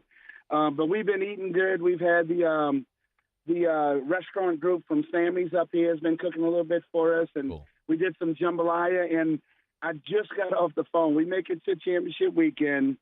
There is fresh alligators coming up from New Orleans, from CajunGrocer.com, being shipped overnight so we can cook alligator on Sunday. It's going to be on. It's going to be on for sure. Oh, man. Y'all get to HotRodsCreole.com. Spelled just like it sounds, HotRodsCreole.com. Hot Rod's got his own line of seasoning and sauces and spices and seafood boil. Like, it's awesome stuff, man. Like, I use it all the time. The garlic butter is my favorite. Find yours. HotRodsCreole.com. Love to tell people about it and spread the word, Hot Rod. But more than anything, man, I know that's secondary. It was more about having you on today just to talk about Cade and the journey that you all have been on to this point. Yeah. Oh, yeah. It's been a storybook journey, and like I mentioned, to have it in here in Omaha because, wrong, right, or indifferent, right? Win, lose, or draw, it's going to end here in Omaha, but we couldn't ask for a better place. I'm so happy for him and his teammates to make this journey. And, it's crazy. I mentioned I was on one of the other shows with Mikey Matuk, and it's like, hey, I don't have one child on this team. I have 40, and 27 of them are in that dugout this weekend, and I'm cheering from them all, and I'm just as happy, if not more happy, when Braden Jobay hit that home run, or Gavin hit a home run, or Herring comes in and shuts the door, or Paul Skenes is just shoving the baseball, and Gavin Gidder. Riley Cooper, me and him had a moment last night. I'm like, this is for the big boys, and we did a big belly bump in a lobby at a hotel, right? It was just, it's all about this team, you know, and let's do it for the big boys, right? Hey, Hot Rod, did you see what Riley Cooper said in the post-game press conference? No, I did not. I did not. Real quick, Muse, play it, please. So this is Riley Cooper was asked, like, how do you recover so well and get your body ready to pitch, like, every day? It's really quick, but this is what he said. Listen. A lot of water and sleep. Try to sleep as much as I can, and I just show up, and I feel good. That was Cade sitting right next to him laughing at him. So, like, he did, big boy, it's simple, bro. Just sleep and drink water, and you can go shove every day. Sleep and drink. I just shove.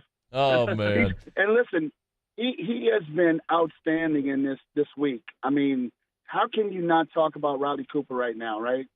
I mean, just come in critical moments, make critical pitches, and big boy is just getting it done, you know? Hot Rod, you just can't ask for more than that. If it ended today, with 3 saves already, he would be the MVP of the series today if it ended. So, I mean, no doubt. I mean, long way to go. It's crazy. Long way to go still, hopefully, for the Tigers. But that's very much in play at this point.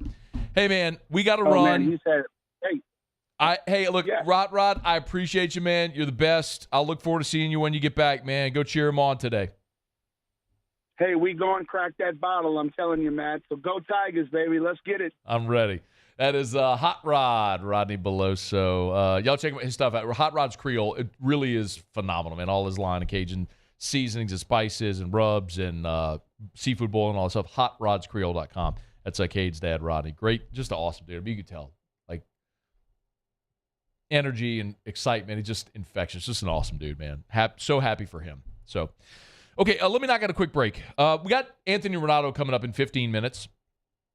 Let me very briefly step aside from the baseball. When we come back, I do want to take a second to talk about the NCAA, which today finally closed the book on the Will Wade, Vidal Alexander, LSU football basketball investigation that's been going on since 2017. I want to give you a little reaction to that when we come back. We got Anthony Ranaudo in 13 minutes. Stay here. It's AFR.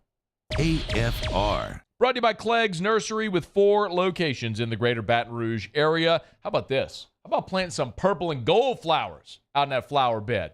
Some purple and gold flowers in that flower pot. You could do it. Clegg's Nursery's got the best selection anywhere. Now, maybe you're going to be celebrating outside tonight, maybe watching the game on the back patio, and you don't want to get eaten alive by mosquitoes. If that's a problem that is common for you, don't let it be. Clegg's can help you. Yep, it's Clegg's Nursery. They got full greenhouses, but they also have so many of your outdoor products like the Aeon Mosquito Barrier. I was doing a post-game show out on my back patio after the game on Saturday when they beat Tennessee. I'm doing a live stream on my YouTube, and we did it for about 2 hours, and not once did I swat a mosquito. And people started to notice. They were like, hey, man, you're not getting eaten alive outside? Nope. And we have never done anything other than just have that Aeon Mosquito Barrier from Clegg's. It's $25, $24.99. It'll last you 90 days at a time. Go pick one up today. Buy local, shop local, Clegg's Nursery. I've been doing business with Luba for 25 years. They're dependable, trustworthy. It's just the attention to detail with our clients. Our folks have years and years of experience. They're highly trained professionals. But many companies have that asset. What I'd like to think makes Luba a bit different is that we use those talents in a way that truly is dedicated to serving the needs of the folks who depend on us. Bayou Ford has up to $7,000 off MSRP plus 0% financing on new 23 Ford F-150 XLT trucks and incredible deals on all remaining 2022 inventory. All with Bayou's 1 million mile warranty. The crew at Bayou Ford is going to do right by you. Gulf Coast Bank and Trust is giving our customers the power to bank anywhere, anytime during this challenging event. And we're right there with you. Our mobile banking app is a smart way to manage your money and time. Gulf Coast Bank and Trust, the bank that cares about you.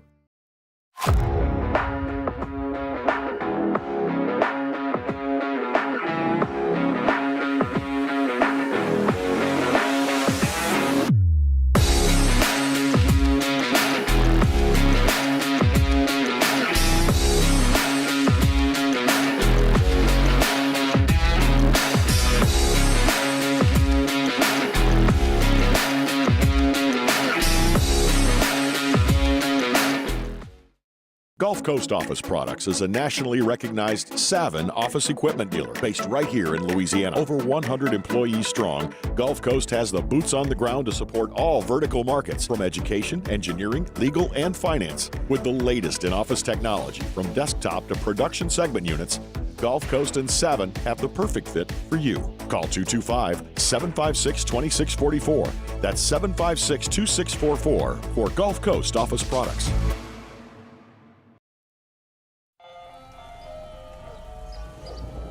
Hey there, little buddy. What's the matter? What's the matter? My windows, siding, and my door. That's what's the matter. Relief Windows can fix all of that. I got you. Pop, pop. What's up?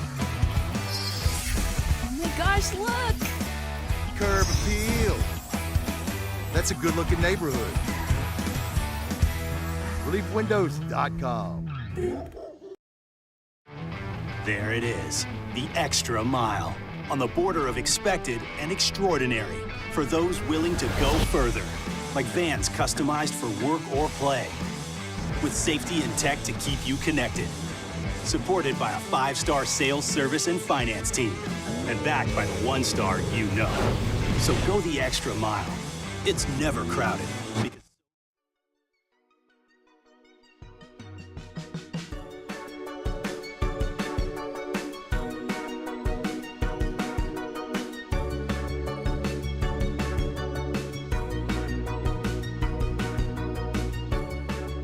After further review with Matt Moscona, presented by the Aesthetic Medicine and Anti-Aging Clinics of Louisiana, Baton Rouge, Lafayette, and online at theantiagingclinics.com. ESPN Baton Rouge, New Orleans, Alexandria. All right, rolling along here on a Thursday edition of AFR, and thrilled to have you aboard with us here. We just got a ton to do. And we're going to get back to baseball, and Ranaudo's with us in 10 minutes because I really want to zero in with Ronaldo on the Skenes question for tonight that so many have asked. My assumption is Paul Skenes is going to throw. By the way, real quick, Muse, I don't want to completely miss this opportunity. And I want to get to the NCAA today finally put to bed the LSU Will Wade investigation. Finally, the ruling came. Busy day. But real quick, after the game last night, Jay Johnson was asked if Paul Skenes was going to pitch today. Here's what he said. We'll talk to him tonight. I think it's a day-by-day deal. We have a pretty thorough process that we go through with pitchers and their availability and testing and recovery and all of those types of things. So we still need to go through that tomorrow before we make any decision. So Jay Johnson stopped short of definitively saying Skenes would pitch. For what it's worth, Tom Walter, the Wake Forest head coach, was asked, do you expect to see Paul Skenes on Thursday? Here's what he said. I do expect to see Paul Skenes tomorrow. He threw before the game today and was cutting it loose pretty good. So I imagine that's exactly who we'll see. So what's interesting is that Jay Johnson stopped short of saying he was going to start Skenes, and Tom Walter said he expects to see Skenes. Then Tom Walter was asked, is he going to throw Rhett Lauder, who's on the exact same rest as Paul Skenes, both through Saturday. Here's what Tom Walter said about his starter. I'm not 100% sure on Rhett. We'll have to talk to him. We'll see how he feels tomorrow and make a decision on that. Knowing Rhett, he'll probably be on the board tomorrow. But, we've got Manassi, we've got Roland, we've got Massey, we've got, Ray and Crum and Moscolo, Joe Areola. I mean, we've certainly got plenty of pieces tomorrow. So they got tons of arms, but it's so funny that he definitively said he expects to see Skenes, but gave essentially the same answer that Jay Johnson did, which tells you how careful these coaches have to be in protecting their elite arms, because it's not just, yes, absolutely, it's about protecting the player. Absolutely, it's about protecting the player. But also, when you think into the future, and I had this conversation with Paul Maneri years ago about this, most recently when we were talking about Zach Hess, because I asked the question, could you do something with Hess like you did with Lewis Coleman, where maybe he closes on Friday and starts on Sunday? And so much of college baseball in a short amount of time evolved, and it was like, no, you're not going to do that, where you're going to use a guy twice in a weekend in those sorts of roles when they have that much of a future. So even recruits are looking at it as well to say, how do you manage an elite player? And the whole country is going to be watching these two coaches tonight and how they manage those two arms who are both projected to be top 10 picks. I think Kylie McDaniel at ESPN is mocking Skenes number 1 overall or number 2 and Rhett Lauder like number 11. So you're talking two guys right there in the top 10. So the country's watching tonight. We'll see how the coaches manage it. But I do want to talk to Ranaudo about that. So we're going to get to that here very shortly because, I do think it is interesting to see how Ronaldo went through this in 2009, because he did. Ronaldo went through this in 2009, and he pitched on 4 days rest in the deciding game of the championship series. So I do want to talk about that with Anthony Ronaldo coming up here very shortly. Okay, it's After Further Review. I love telling you about Mold Zero USA, mold-0usa.com, mold-0usa.com. Actually saw Jim Woodworth earlier today. It was great to visit with him. And, man, what I was reminded in talking to Jim is we talk so much here about the residential side of Mold Zero, how if you got mold in your home, office building, whatever it may be, that Mold Zero can come, spray their patented non-toxic dry fog treatment. But even beyond that, he was telling me about a lot of the commercial jobs they've done, schools, locker rooms, so many places where you get water, you can have mold, and maybe you're not aware of it, or maybe you are aware of it and you need to fix it, or it's odors. So think about a locker room. Not only are you getting the mold, but also the odor of a locker room with Mold Zero. Their patented non-toxic dry fog treatment, mold-0usa.com, mold-0usa.com. It's Mold Zero, servicing all of South Louisiana, mold-0usa.com. Okay, it is After Further Review. Earlier today, the NCAA, it wasn't actually the NCAA. It was the IARP, the Independent Accountability Resolution Process.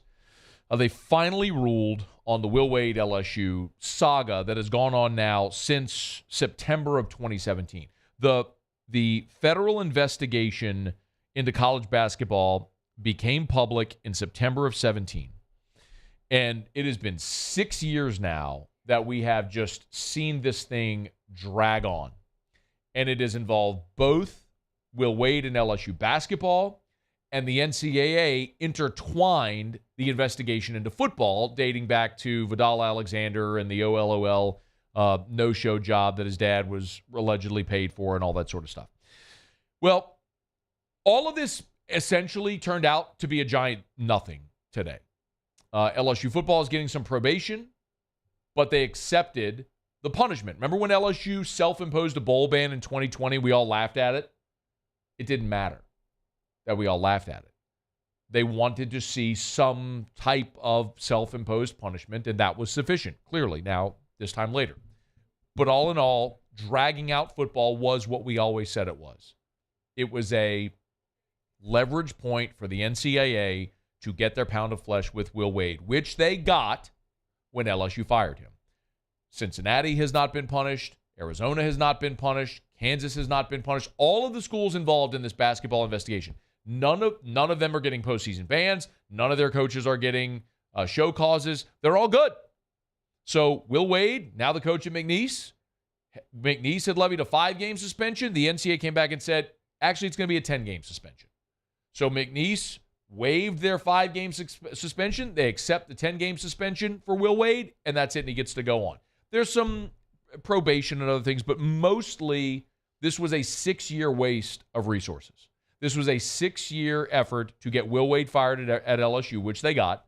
They used football as leverage to get it done, and it now has come to this today.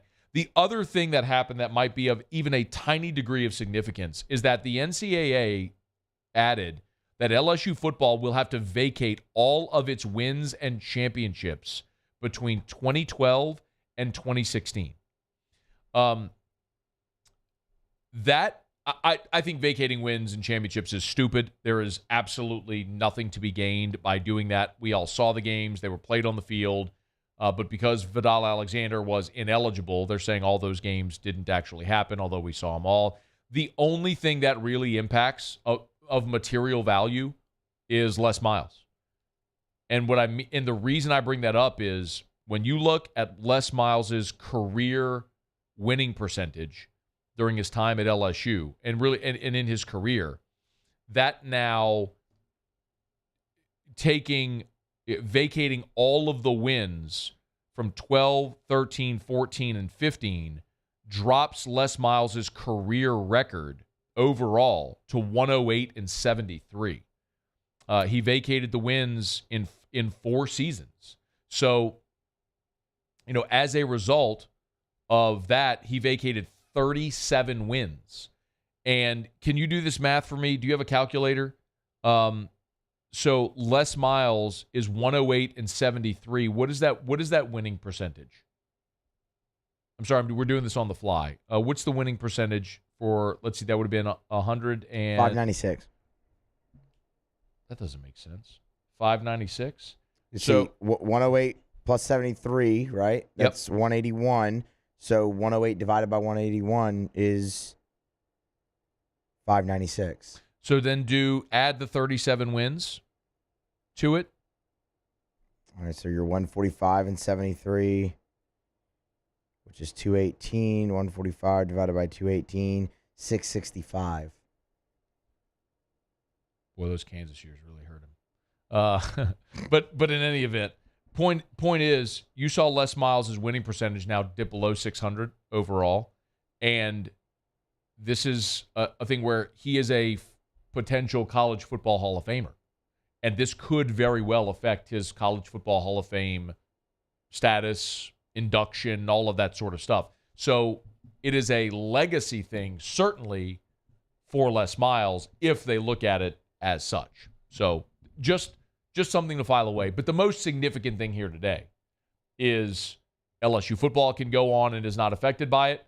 LSU basketball, Matt McMahon is not going to be punished and now can go recruit and not have to answer questions about this and doesn't have to worry about a postseason ban and all that sort of stuff. So a 6-year charade that was really just trying to get a pound of flesh and Will Wade, which they got and used a lot of resources to get. Okay, it's after further review. Anthony Ranaudo joins us next.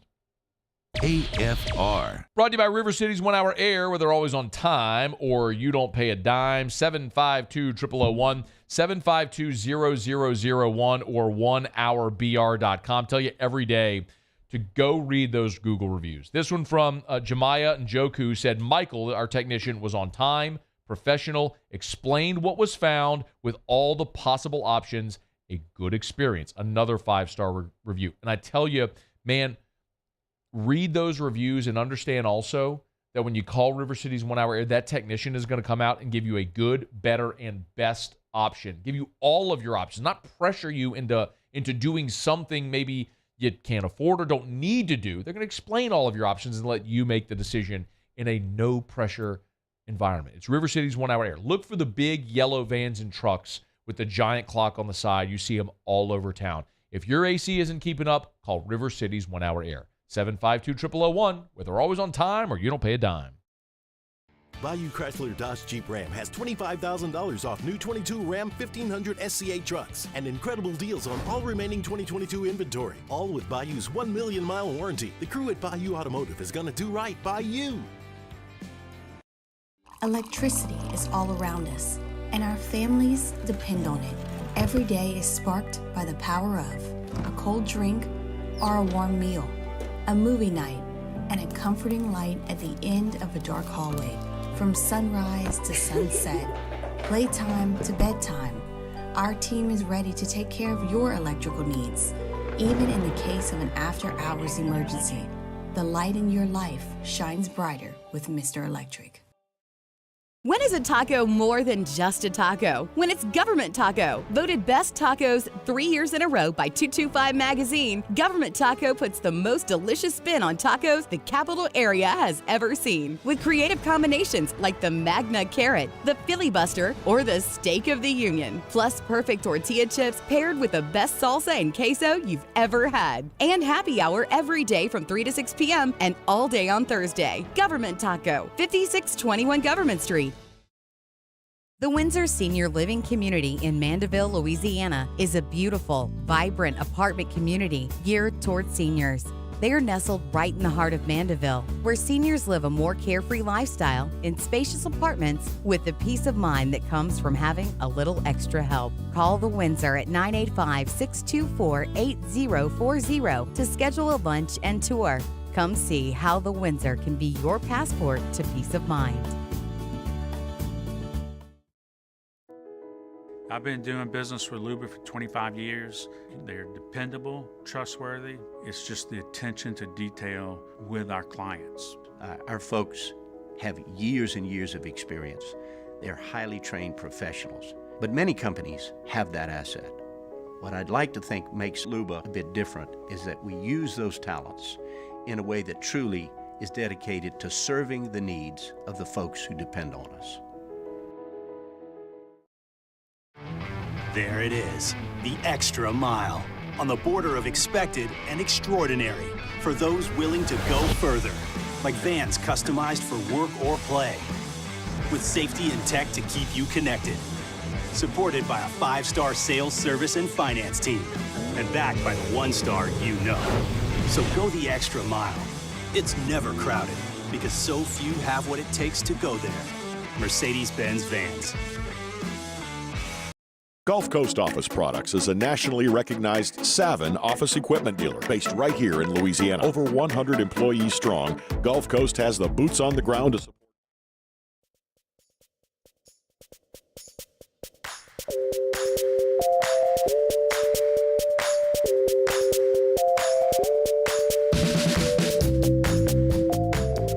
After further review with Matt Moscona, presented by the Aesthetic Medicine and Anti-Aging Clinics of Louisiana, Baton Rouge, Lafayette, and online at theantiagingclinics.com. ESPN Baton Rouge, New Orleans, Alexandria.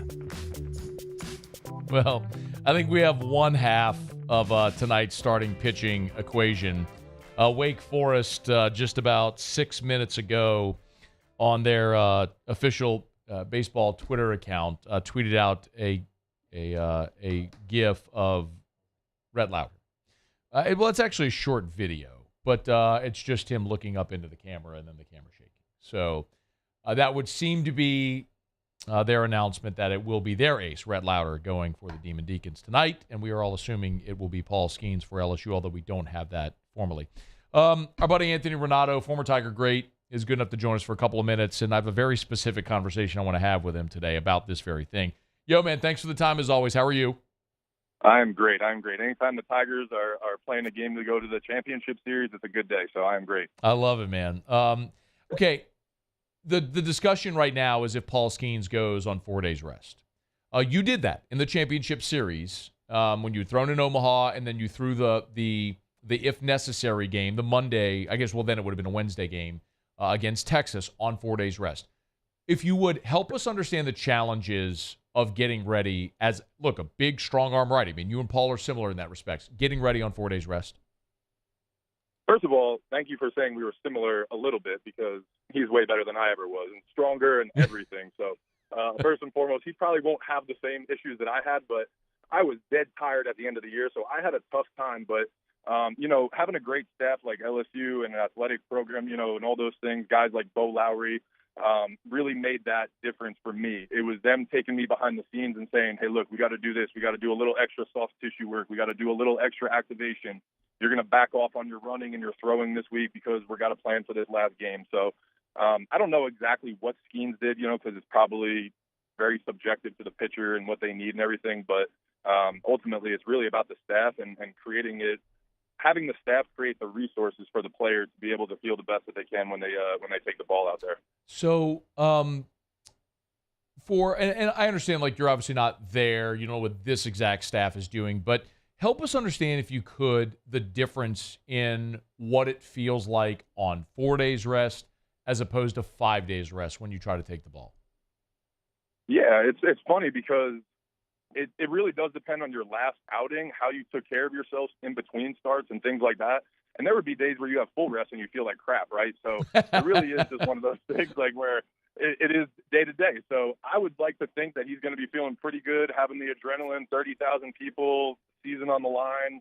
everybody in America is going to be watching this game. So those little things really do help in the whole process of making sure everything feels good and stuff like that. So I trust Paul and the staff, and I know he's going to be ready to go. And sometimes you actually feel even better because it's like less time in between starts, and you might feel a little sharper. So hopefully that's what he's got, and he's got a little edge this tonight, and we'll see what happens. Is there anything specific that when you're watching this game tonight you're going to look for that would be a tell if he's on or if he's struggling? I mean, like me, a layman, Anthony, I would just be like, okay, is the velo there? But what are, you know what I mean? Like, what would be a tell for you that if he's sharp or not? Absolutely. No, you're absolutely right. I mean, the velo is the one that's real easy for everybody to know, and that for me, because he's such a command guy, and what makes him so special is being able to throw 100 miles an hour, but even when he misses, it's small misses, right? So I'll be looking where his misses are at. Are they big misses? Or is he just missing? I want to see how sharp his breaking ball is. I think a big telltale sign will be swings and misses too, right? He gets a lot of swing and misses in the middle of the counts, early in the count. So if they're fouling balls off or if they're putting balls in play, I think that would be my thing to be like, ooh, all right, he's going to have to lock in and maybe mix pitches differently this time, and we'll see how it goes. I want to ask a hypothetical, which I know Jay Johnson's not going to ever talk about this publicly yet anyway, but, in that series, as I recall, against Texas, LSU won the first game, and then you could have been available on 3 days rest to pitch game 2, and Maneri held you. What were the conversations like, and how might it have gone for you if you had to pitch on 3 days rest? Because that's going to be if LSU wins tonight, that's going to be the question. Would Skenes even be available for a Monday, if necessary, game in any capacity? Yeah. So after we went into extra innings in game 1, and I remember right before I stormed the field with everybody to go celebrate, I looked at Coach Grew and I said, I'm effing pitching tomorrow. And he just looked at me like I was crazy. And he just looked at me and said, get out of the field. And so I went out there and I celebrated, and I came back in and I told Coach Maneri, I said, I want the ball tomorrow. I'm pitching. He goes, Anthony, go celebrate. He's like, we'll talk about this later. Coach came up to my room and he sat with Austin Ross and I, and he explained, Austin, you're going to get the ball tomorrow, blah, blah, blah. This is why we're doing it, this, everything. And he explained it to me. And 19-year-old Anthony had no idea what was going on, right? But when we wound up losing that game and Taylor Youngman absolutely dominated and pitched a CG against us, we were all a little hesitant, game 3, all that. But then Coach Maneri put it in perspective for us, and he said, hey, guys, on August 17th, our first practice, I told you guys that we would have a winner-take-all game for the national championship with Anthony Ranaudo on the mound. How would you guys feel?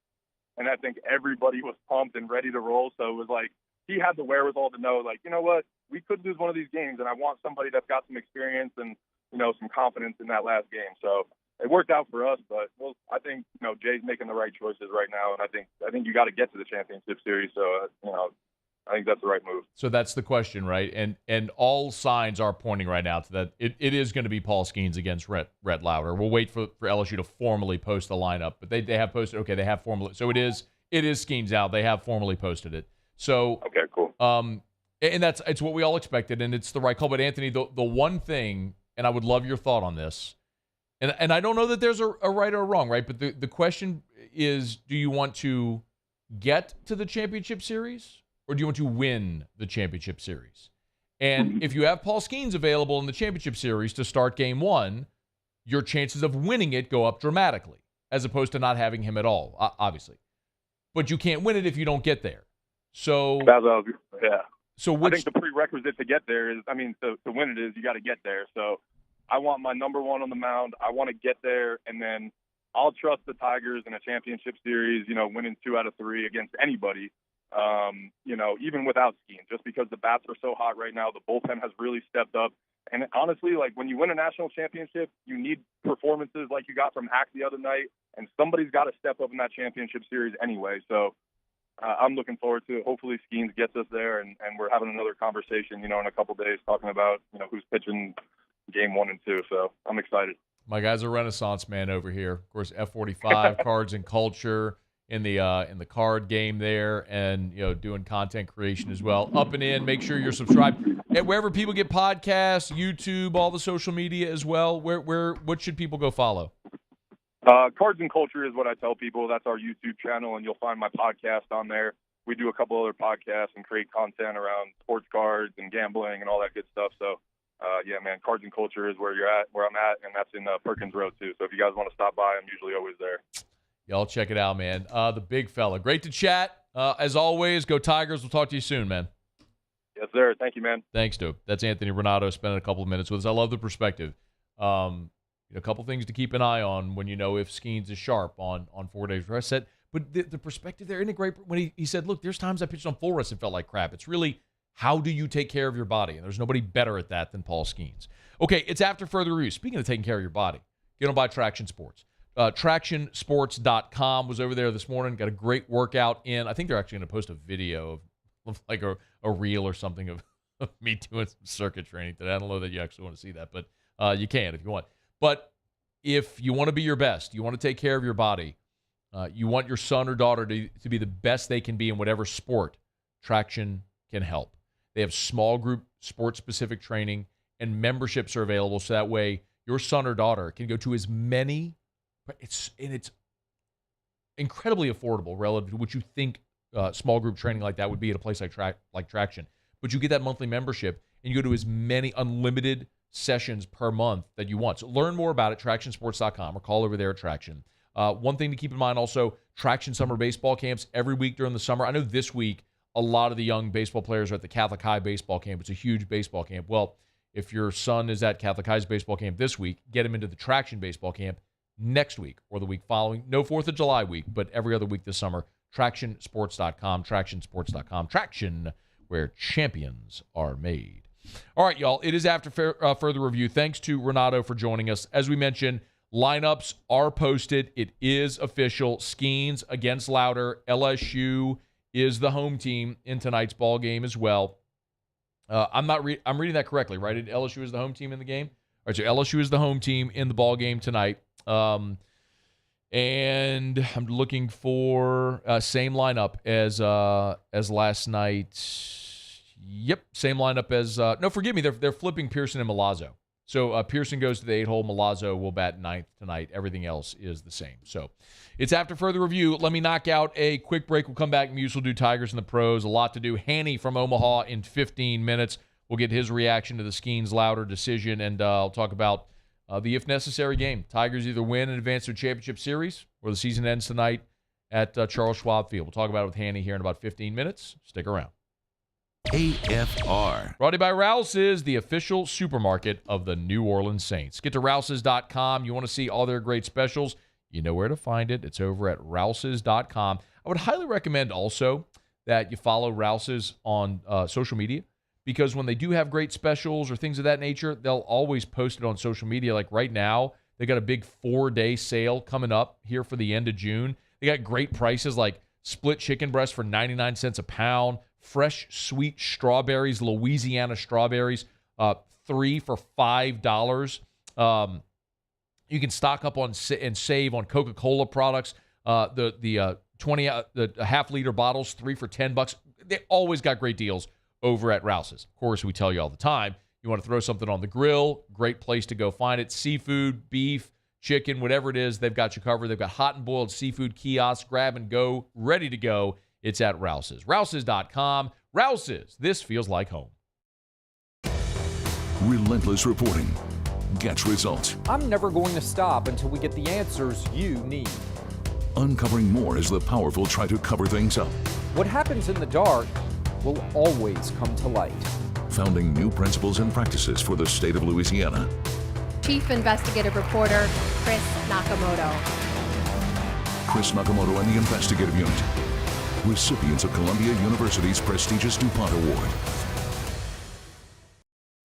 Get 3.99% financing at Corvell Toyota in Opelousas on select 2023 models.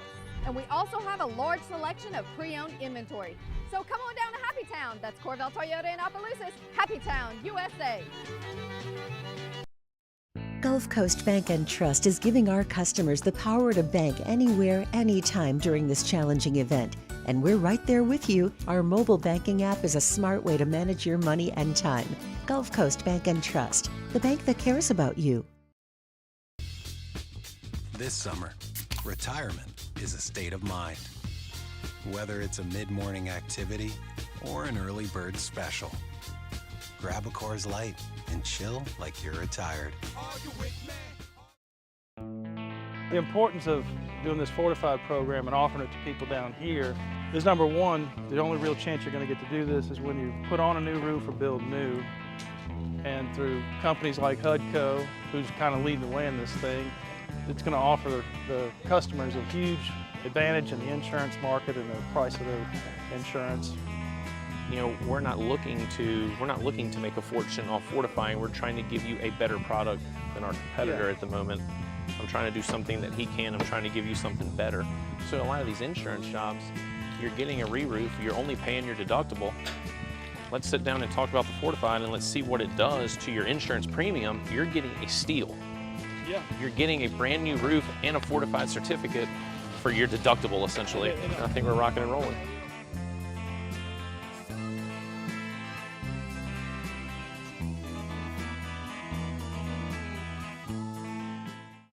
When is a taco more than just a taco? When it's Government Taco. Voted best tacos 3 years in a row by 225 Magazine, Government Taco puts the most delicious spin on tacos the capital area has ever seen. With creative combinations like the Magna Carrot, the Filibuster, or the Steak of the Union. Plus perfect tortilla chips paired with the best salsa and queso you've ever had. And happy hour every day from 3 to 6 p.m. and all day on Thursday. Government Taco, 5621 Government Street.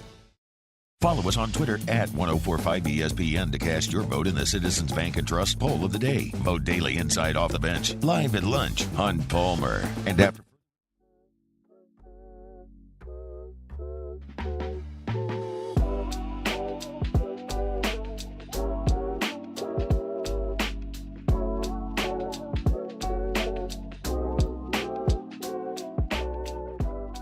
After further review with Matt Moscona. Presented by the Aesthetic Medicine and Anti-Aging Clinics of Louisiana, Baton Rouge, Lafayette, and online at theantiagingclinics.com. ESPN Baton Rouge, New Orleans, Alexandria. All right, we are putting a button here on hour number 2. We're glad you're hanging out with us here.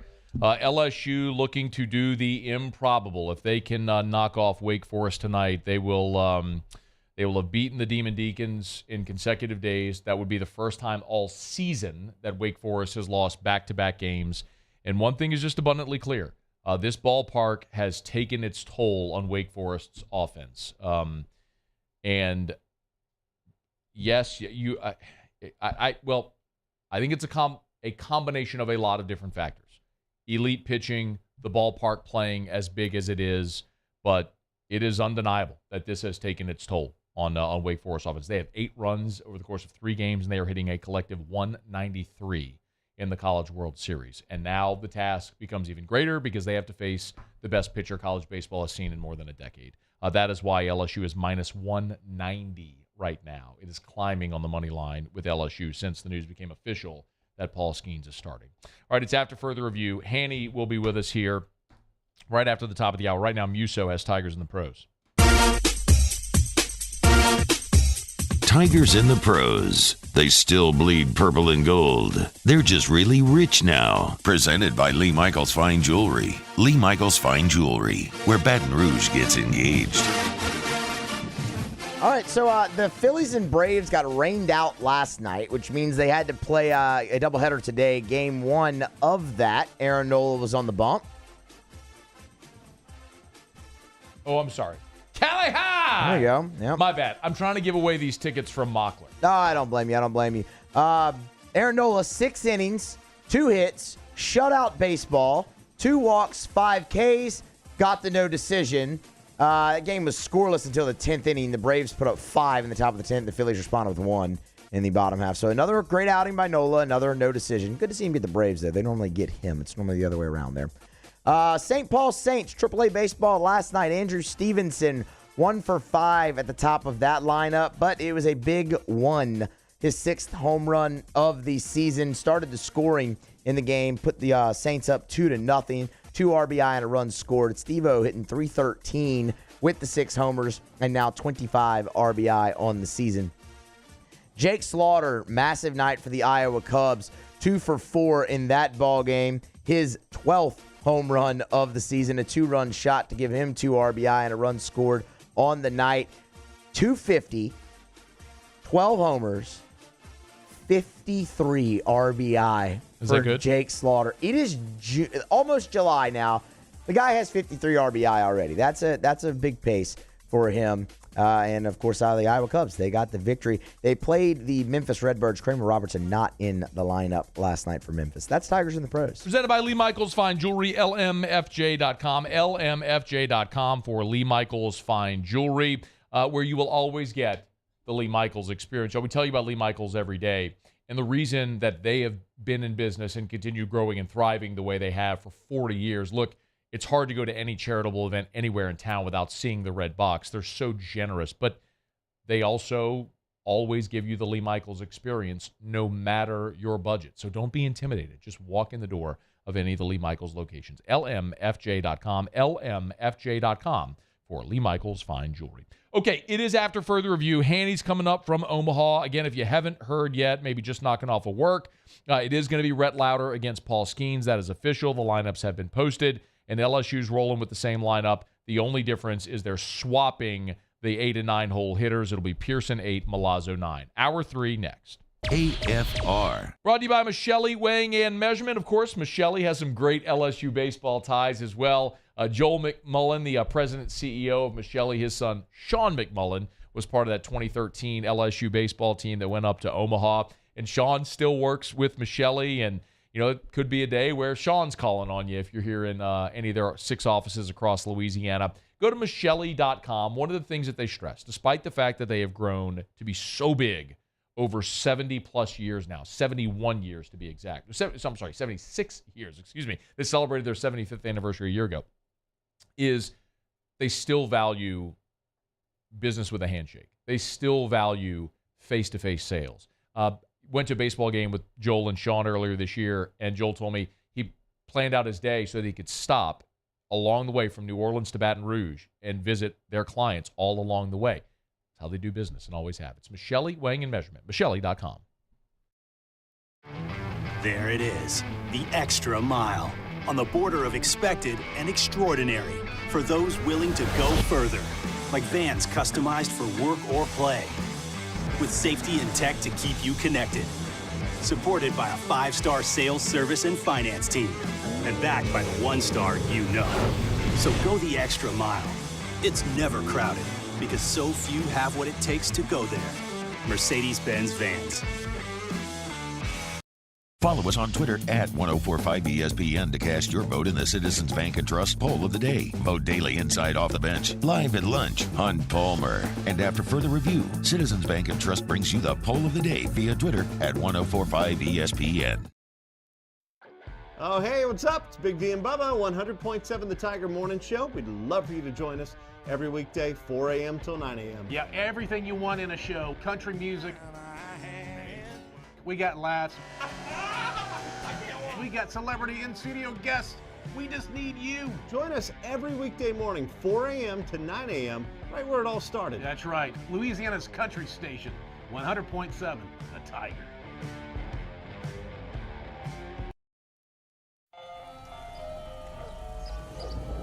Hey there, little buddy. What's the matter? What's the matter? My windows, siding, and my door. That's what's the matter. Relief Windows can fix all of that. I got you. Pop, pop. What's up? Oh my gosh, look! Curb appeal. That's a good-looking neighborhood. ReliefWindows.com. I've been doing business with Luba for 25 years. They're dependable, trustworthy. It's just the attention to detail with our clients. Our folks have years and years of experience. They're highly trained professionals. But many companies have that asset. What I'd like to think makes Luba a bit different is that we use those talents in a way that truly is dedicated to serving the needs of the folks who depend on us. Gulf Coast Office Products is a nationally recognized Savin office equipment dealer based right here in Louisiana. Over 100 employees strong, Gulf Coast has the boots on the ground to support all vertical markets, from education, engineering, legal, and finance. With the latest in office technology, from desktop to production segment units, Gulf Coast and Savin have the perfect fit for you. Call 225-756-2644. That's 756-2644 for Gulf Coast Office Products.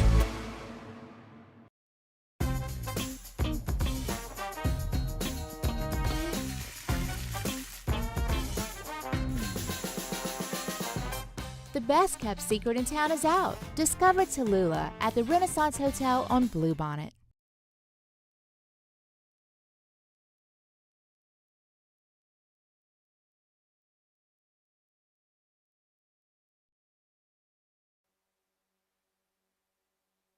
This is SportsCenter.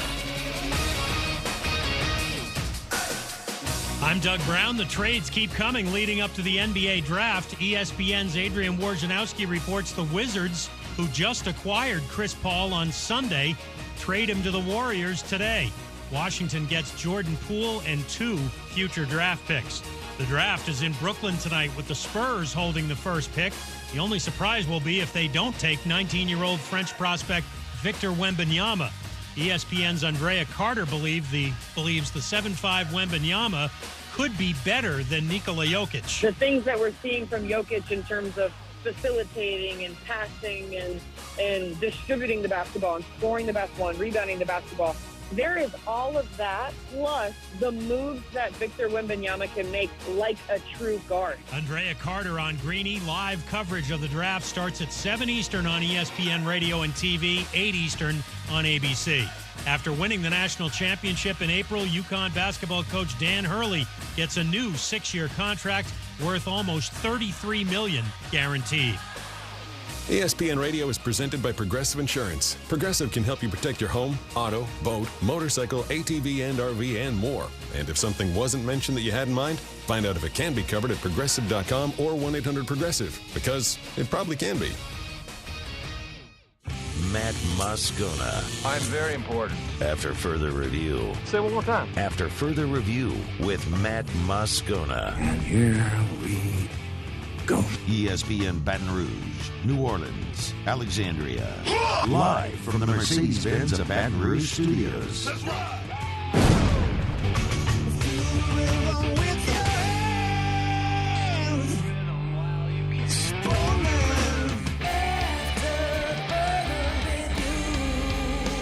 Hour 3, off we go. Welcome aboard. Glad you're with us. It's AFR, presented by the Aesthetic Medicine and Anti-Aging Clinics of Louisiana.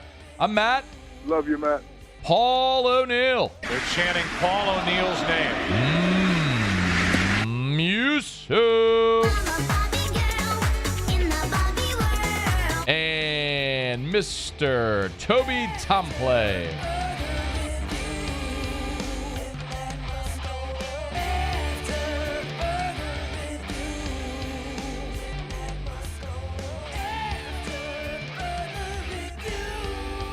All right, we're here. Glad you are as well. 5 o'clock quitting time. Glad you are driving home with us. 1 hour from first pitch. Will the Tigers advance to the championship series, or will this amazing season end tonight at Charles Schwab Field at the hands of the consensus #1 team in America? We're about to find out. Let's head up there. Charles Hanagriff has been doing a great job, along with Jimmy Ott, anchoring our coverage from Omaha all week, courtesy of Rev Business, and Haney's with us now. How are you, man? Doing great, Matt. How are you? I'm doing really well. Yesterday, we talked to Jimmy. The vibe was kind of like there was the midweek lull, because it's a very long event, and I think you've said it before. You usually have the fans that come for the first weekend, the fans that waited out to see if you get to the championship series. What's it like today with all of this drama and the pitching matchup we know we're going to see? There's no lull today, and I'm not telling you. I'm not telling you that the influx of Tiger fans that will be here this weekend if they win the game tonight are here now, but definitely the vibe is different. You feel like you've got the best pitching matchup. Baseball America called this the best pitching matchup in over 40 years at the College World Series from a draft prospect standpoint, and it feels that way. You know, you're talking to guys at D1 baseball, you know, hey, we've never had a pitching matchup like this that we've been able to cover them. Jimmy and I went through all of the World Series we've been through. Nothing quite like this. I mean, you know, 2 top 10 draft picks gone tonight. Both of them on short rest, but not really compromised rest. So they couldn't be any bigger unless they were playing for the national championship tonight. So, no, the vibe is pretty up. I know you talked to Paul Maneri today, and just 30 minutes ago we had Anthony Ranaudo on the show, and we talked about 2009 when Ronaldo threw on 4 days rest in the championship series. I'm curious your thoughts as a guy who's seen a ton of baseball. You've seen a ton of College World Series baseball. What you think is or will not be the impact of Lauder and Skenes going on short rest? You know, I don't think it's like really bad compromised rest, and I think the adrenaline's going to carry the day early. I think when you're going to start to see this, and it's about 90 degrees again here today, I think when you're going to start to see this really take effect is into the middle innings, you know, around about the 5th inning when both of these guys are presumably up around 80, 85 pitches. Who's got some more gas left at that point? Skenes is a big guy. He throws with a very fluid, very compact motion. I think 100 pitches is very realistic to ask for. And I think for Lauder, probably somewhat close to the same. And then how much do you have left in the tank after you get to that point? I think that's going to be the difference. Now, you get to the next start. If either one of these guys was asked to come back maybe in a relief role in a championship series, I think you'd really see, it take a effect from the beginning. But tonight, I think they roll early, and then we'll see when they get to about 85 pitches who's got more gas left. I'm also curious your thoughts on the decision, which we've seen the last 2 games, and they will, again tonight, roll with Alex Milazzo behind the plate, pretty clearly favoring defense with Milazzo over the offense that Travinski could provide. Yeah, and I don't know if Travinski is really banged up or if how much that's played into it. But, again, the wind is blowing in today, not as hard as yesterday, but it's still not the easiest park to get the ball out of. And Travinski's biggest attribute is his ability to hit home runs. And if you hit the ball in the air between the power alleys, you're really going to have to get into it to get the ball out of the park. So Milazzo is worth, in my opinion, he's worth, 5-6 pitches a game that he frames up. He's worth, every block behind the plate. This could easily be a 1-run game.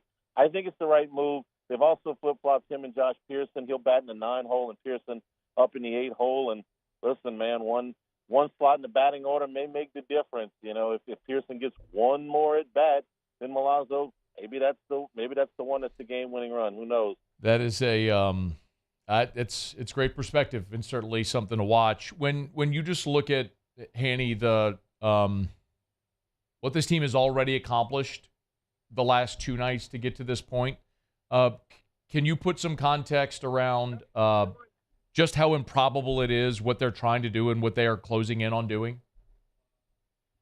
Wow. Okay, so here's the difference that I see from 17 when they came out of the loser's bracket to make the final. First of all, the compressed schedule. They have to do this, in 3 consecutive days. The other thing is, in 17, they were able to bring Alex Lang back, and then they got the performance of a lifetime out of Caleb Gilbert. This is multiple guys that have stepped up. Griffin Herring's had his best outing of the year. Nate Ackenhausen's had his best outing of the year. Riley Cooper's had 3 of his best, 6 outings of the year in 5 days. Gavin Guidry, who gave up a home run on the first pitch he ever threw in the doggone stadium, comes up yesterday and strikes out the 3 and 4 hole hitters.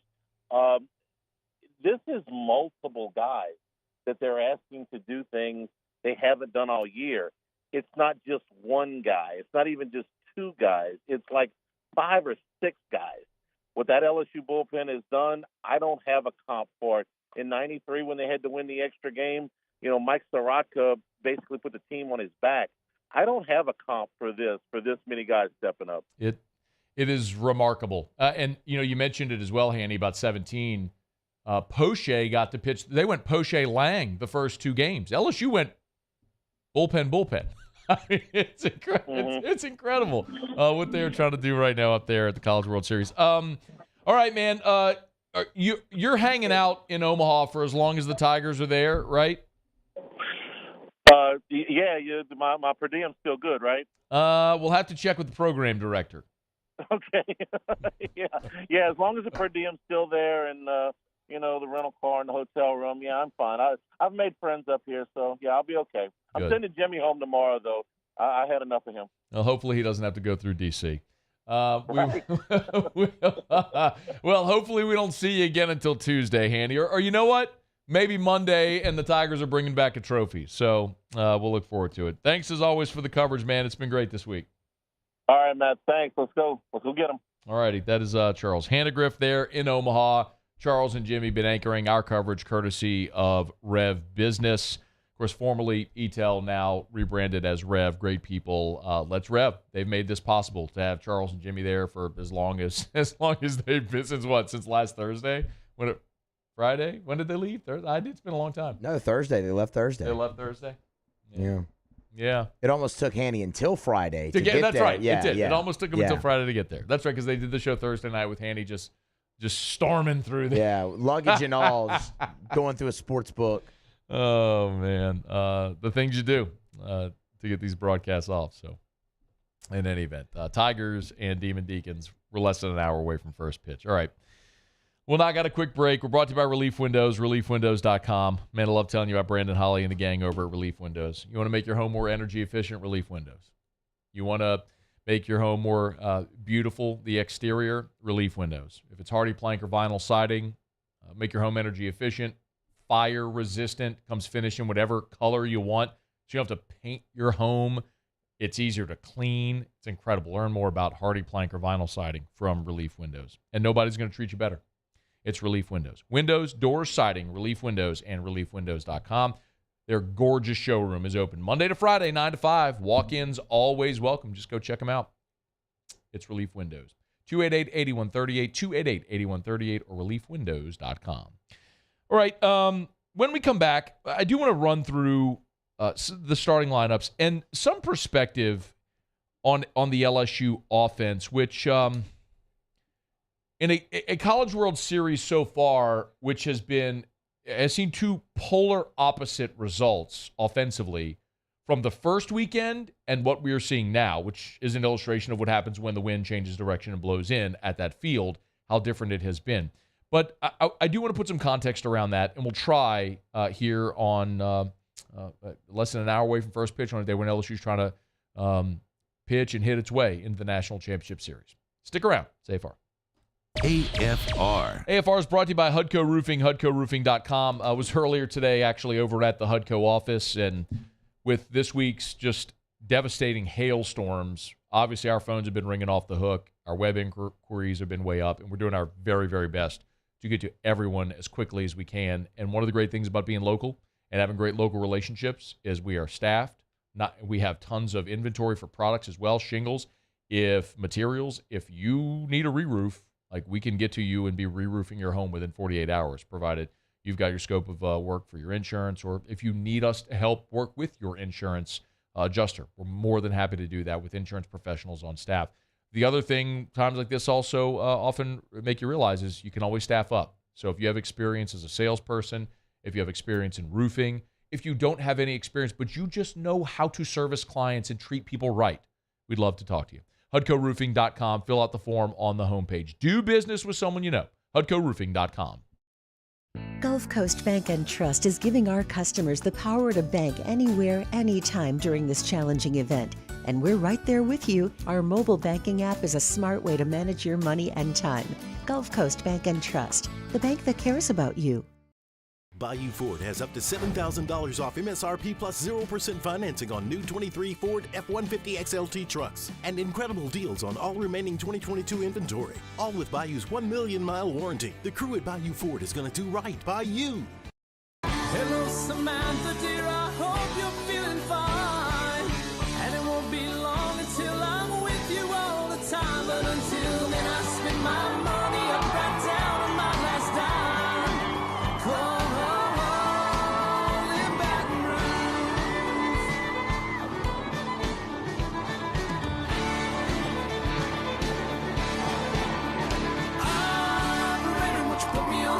Send my love down the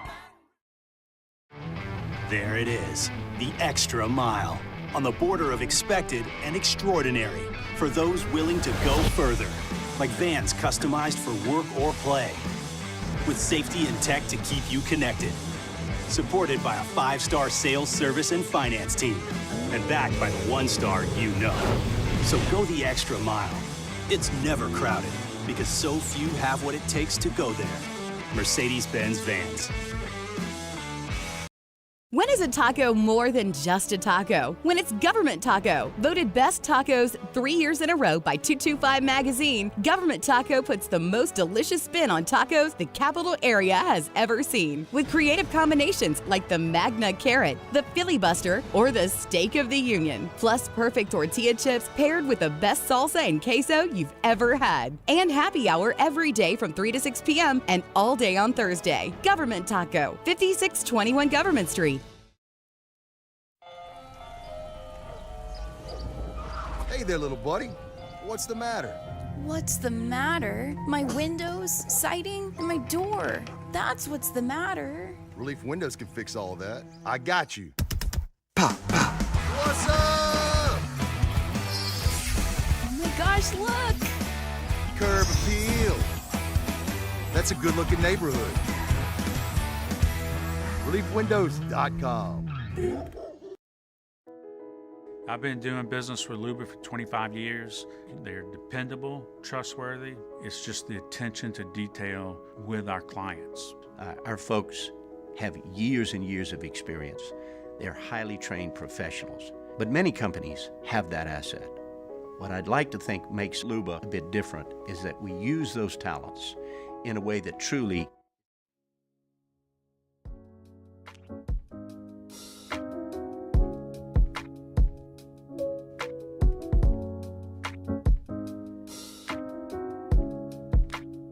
After further review with Matt Moscona, presented by the Aesthetic Medicine and Anti-Aging Clinics of Louisiana, Baton Rouge, Lafayette, and online at theantiagingclinics.com. ESPN Baton Rouge, New Orleans, Alexandria.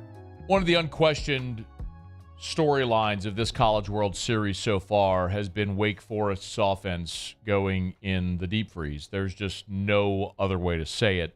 A team that before last night had lost just 10 games all season, had not lost back-to-back games all season, which as a team for the year was hitting .308 cumulative batting average coming into the season, more than 130 home runs on the season. They have been flatly magnificent, and they get to Omaha, and the offense has completely gone into a deep freeze. This team that was hitting a cumulative .308 coming into this College World Series in Omaha is hitting 193.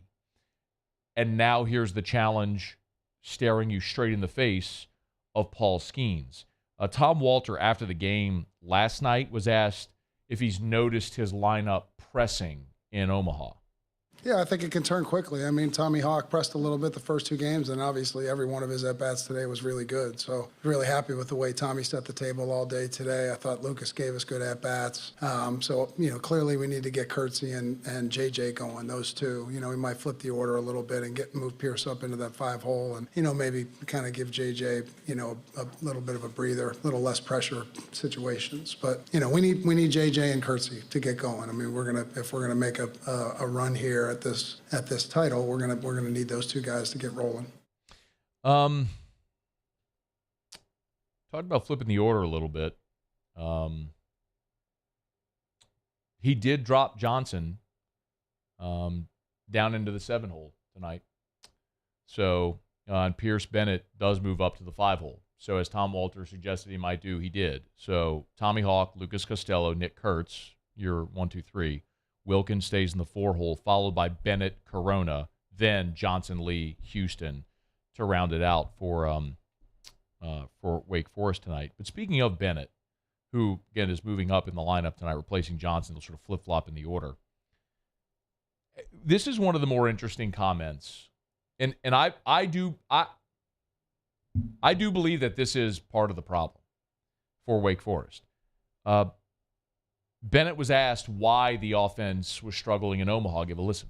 Well, it's all about like adjusting, especially here. We usually play like a pretty small ballpark. The balls that usually go out there aren't going out here. So we need to really adjust on kind of keeping hard and low line drives, which is hard to do. Hitting's hard. You know, you can't really intentionally do that all the time, but kind of just focusing in and zeroing in on just hitting line drives, finding the holes. You know, I think LSU did a good job of that, keeping it low, making our guys make plays. A lot of our outs were left up in the air. Good swings. You know, a lot of guys had good swings just right at guys. But yeah, just things didn't really fall the way we wanted to. If I were to give you a comp, I would tell you it's the same feeling I had with South Carolina earlier this year. And I laughed at him and called him a bitty ballpark, but it's true. When you're a lineup that is made up of free swingers and your objective is to get in the box, to get on your front foot, hunt a fastball, time it, and drill it over the fence, and that is your approach, and you're playing in a hitter-friendly park, that approach can work. And the thing we said about South Carolina in the regular season is they got a shot to get to Omaha if they play through their field there in Columbia. But if they had to go on the road, they were screwed. They won their regional, had to go play a super regional in Gainesville, and lost. Really good pitching, a little more difficult to hit in that park, didn't work out for them. I think Wake Forest is running into something similar. And the odd thing is when you have a team that hits for average 1 through 9, it is odd to see them struggle this mightily. But you heard Pierce say it there, Pierce Bennett. We're just leaving a lot of balls in the air. And in this park, let me give you let me make this make sense more. Hayden Travinski was struggling in Omaha until they sat him the last couple of games. And by the way, I do firmly believe, after having a lot of conversations, that that is a defensive decision. They want Alex Milazzo's glove behind the plate. There was no injury to Hayden Travinski. Maybe they're saying that, but I firmly believe that is a decision where they want Milazzo's glove to frame pitches behind the plate and block up balls and help the pitching staff because they knew they were going to have to be great defensively. Anyway, why was Travinski struggling? Because Travinski is a really good power hitter. What I just described, almost like Ethan Petrie. Get on your front foot, try to time a fastball, and mash it. And he had done that as well as anybody in this lineup for the last 2 months. He'd been awesome. It was justified having him in the lineup. In that park, with the wind blowing in, that approach doesn't play. Look at the homer that Beloso hit yesterday. Lefty, dead pull right down the line. It's the only way it was getting out. The only spot of the park it was getting out. 2 nights ago, Dylan Cruz mashed a ball to right center. On the broadcast, they were saying that would have been 15. Wind blowing the other way, it's 15 rows deep. Instead, it's just a loud out at that park. So, by contrast, who did we see that was struggling in regionals that is flourishing in Omaha? Trey Morgan. Why? Because Trey Morgan is a patient hitter who's trying to hit the ball on a line to all fields. He can handle the bat. He can flick his wrist and put the ball wherever he wants. He's not trying to dead pull a ball to right center. To right center. Like, Trey Morgan has a much more patient approach, and he's spraying the ball to all fields in a big park where he's got a lot of room to let a ball land. You just heard Tom Walter in that soundbite talk about Tommy Hawk, their leadoff hitter. Like, why has Tommy Hawk adjusted well? Why has he been a tough out? Because he gives you a competitive at bat, and he's not trying to mash the ball over the fence.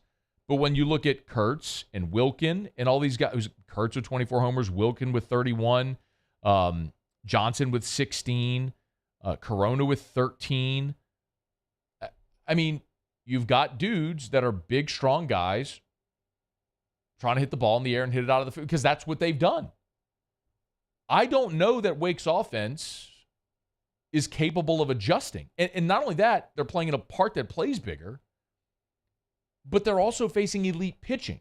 So my point is, LSU is just a better offensive team than Wake Forest. That's, if I were to give you one grand thesis, it's LSU offensively is a better team than Wake Forest. LSU has guys in this lineup that are dudes that get on their front foot and they're hunting fastballs and they're guessing and trying to time a fastball to crush it. There are those guys in this lineup. I think that's why Jordan Thompson has been struggling of late. I think he is seeing elite level pitching right now, and and nobody's throwing him fastballs. Look at every swing and miss. He ain't missing fastballs. He's missing off speed stuff.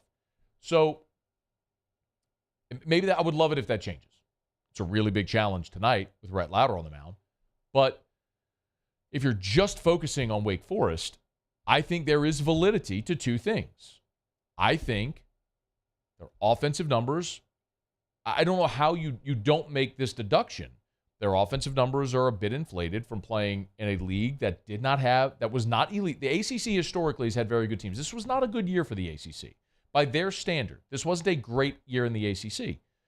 And they play in a small ballpark. Well, now you're playing in a big ballpark where everybody has elite pitching, and you're struggling to hit it. But the crazy thing is, last night, you didn't see elite arms. All respect to Javen Coleman and Blake Money and Griffin Herring, who Griffin Herring has potential maybe to be elite. But Gavin Guidry and Riley Cooper, those aren't guys that you're expecting to hear their name called in round one of their respective drafts as a pitcher. That's not Sproat. That's not Skenes. Like, you're not talking about Quinn Matthews. And those guys handcuffed this lineup. I just think this Wake Forest lineup, unless if they dramatically change their approach, their offensive approach doesn't work in this ballpark with the wind blowing in. And it sure as hell ain't going to work against Paul Skenes. As much swing and miss as he gets. So, listen, I want to be clear, y'all. I'm not sitting here telling you, if you're an LSU fan, take a victory lap.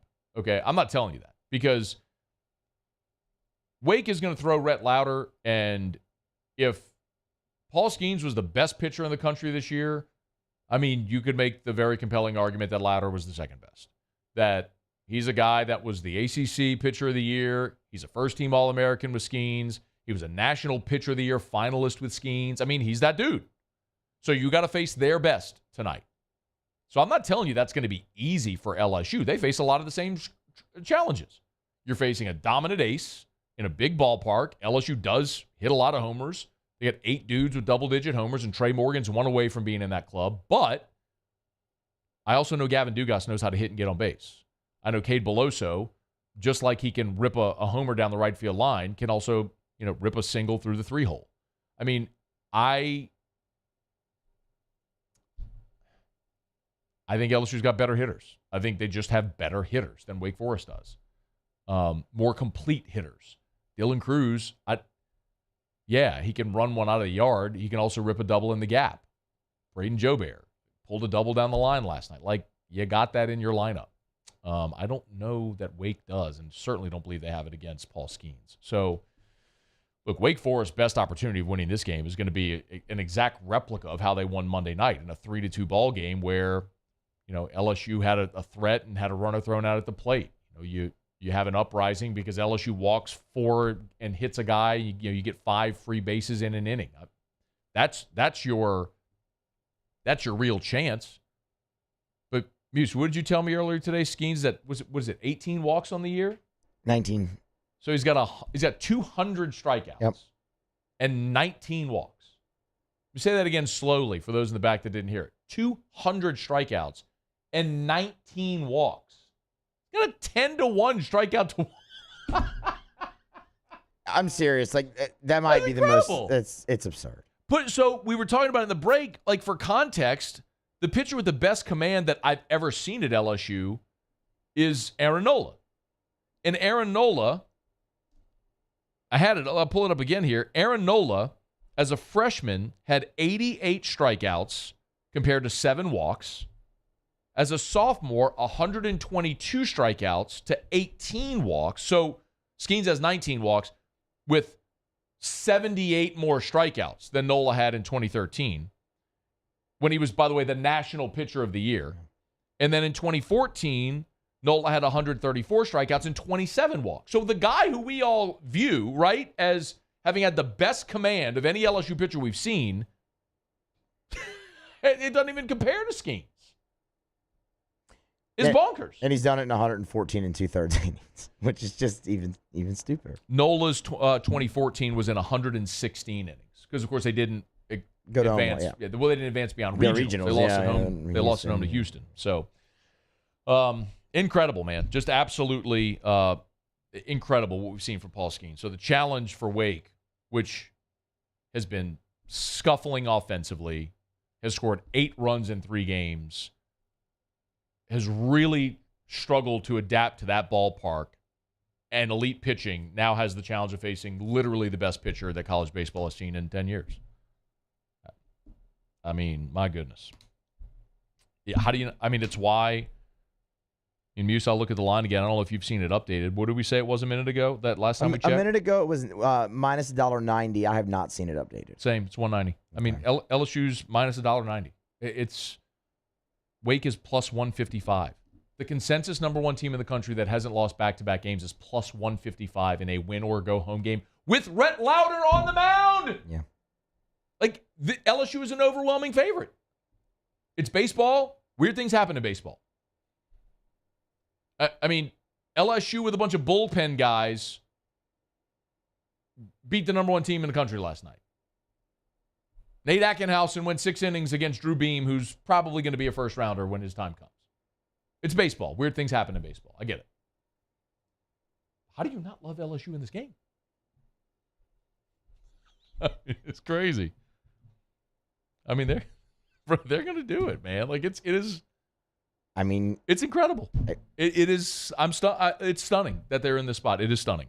When we talked about it yesterday, and the final thoughts on the game, I said, Wake Forest, you do whatever you can to win because don't let LSU win Wednesday. You let them win Wednesday, and it's all the pressure's on you now, all of it.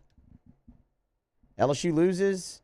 I mean, it's going to be a bummer because Skenes on the bump, but they weren't supposed to be at this point. Like you just said, it's incredible that they're here. They weren't supposed to be. It's a Thursday after falling into the loser's bracket. Don't bunt Trey Morgan in the bottom of the 7th with 1st and 2nd and no outs. We'll talk about that. Oh, my God. Crawl in your hole. Ugh. What are you doing? They won. Winning mass deficiencies. It does. That was a gaffe. How did nobody ask Jay Johnson after the game about that or Merrifield in the 8th? My thing with the I got to believe that went awry. Like, Kling's got to take off for second base when they pick, right? At least to make the first baseman make a choice. He just said, I'm throwing home, nail this guy by 3 feet. Do you think that was this is why you have to ask the question. And it's not to challenge or say but you need an explanation. Yeah. Like, do you think that was a called play? It had to have been. It had to have been. I think I don't think Jack Merrifield just decided he was going to steal home. So it had to have been called, and I think there had to have been some type of miscommunication. You can't dive back to the bag in a called play like that. You have to at least take off for second and make them pick. But then again, there was 2 outs. So wasn't there? Wasn't there 2 out? No, there was 1 out. There was 1 out. They won. They won. All right. It's after further review. Counting down, 28 minutes away from first pitch. LSU and Wake Forest. Skenes on the mound. You got to be feeling good. Got some historical perspective as well for you. Tommy White. Remember, Tommy White played it in the ACC last year.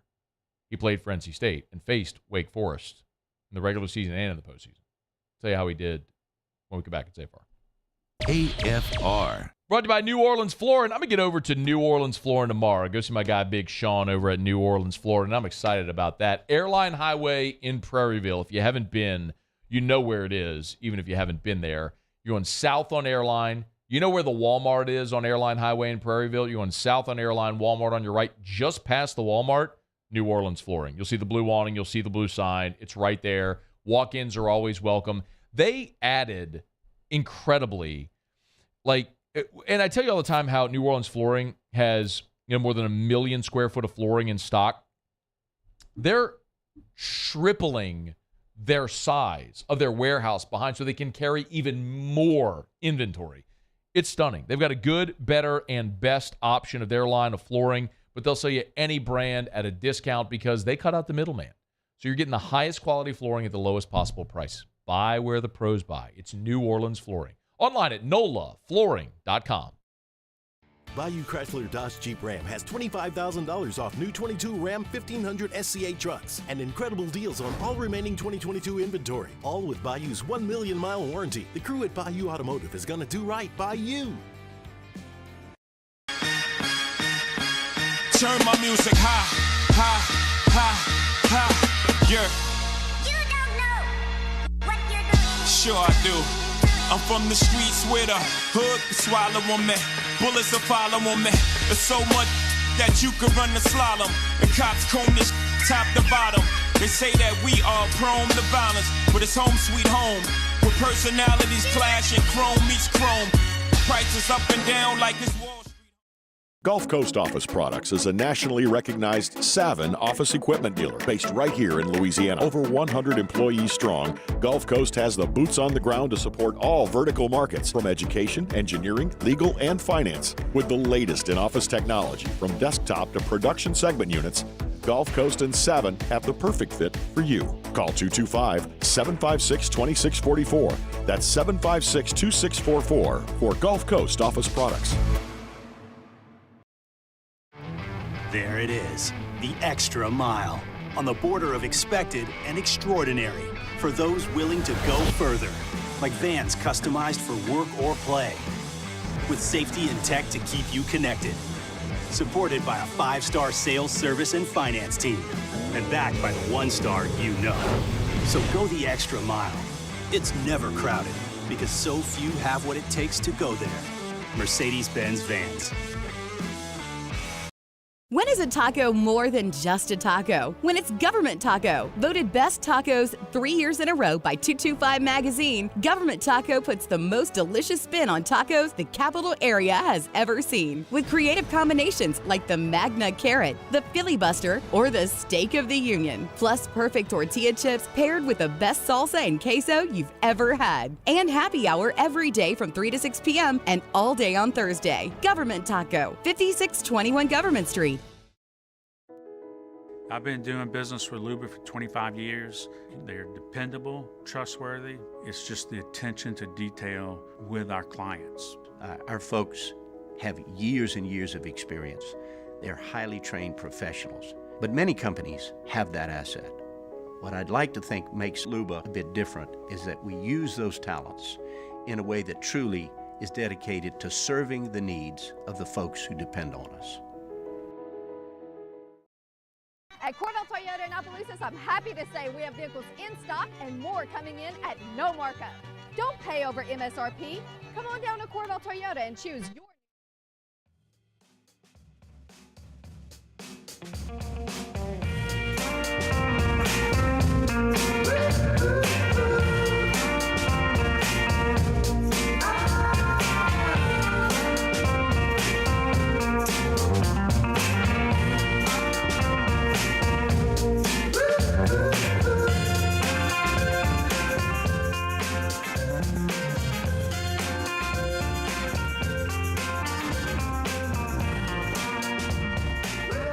After further review with Matt Moscona, presented by the Aesthetic Medicine and Anti-Aging Clinics of Louisiana, Baton Rouge, Lafayette, and online at theantiagingclinics.com. ESPN Baton Rouge, New Orleans, Alexandria.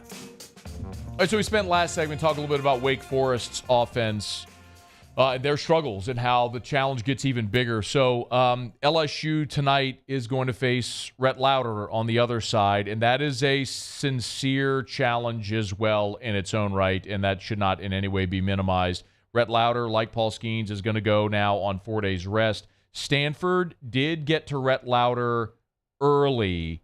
They loaded the base in the first game this past Saturday when he pitched. Lauder pitched the same day that Skenes did in Omaha. Pitched against Stanford, and that day went 5 1/3. He threw 100 pitches, so it was not his most efficient outing.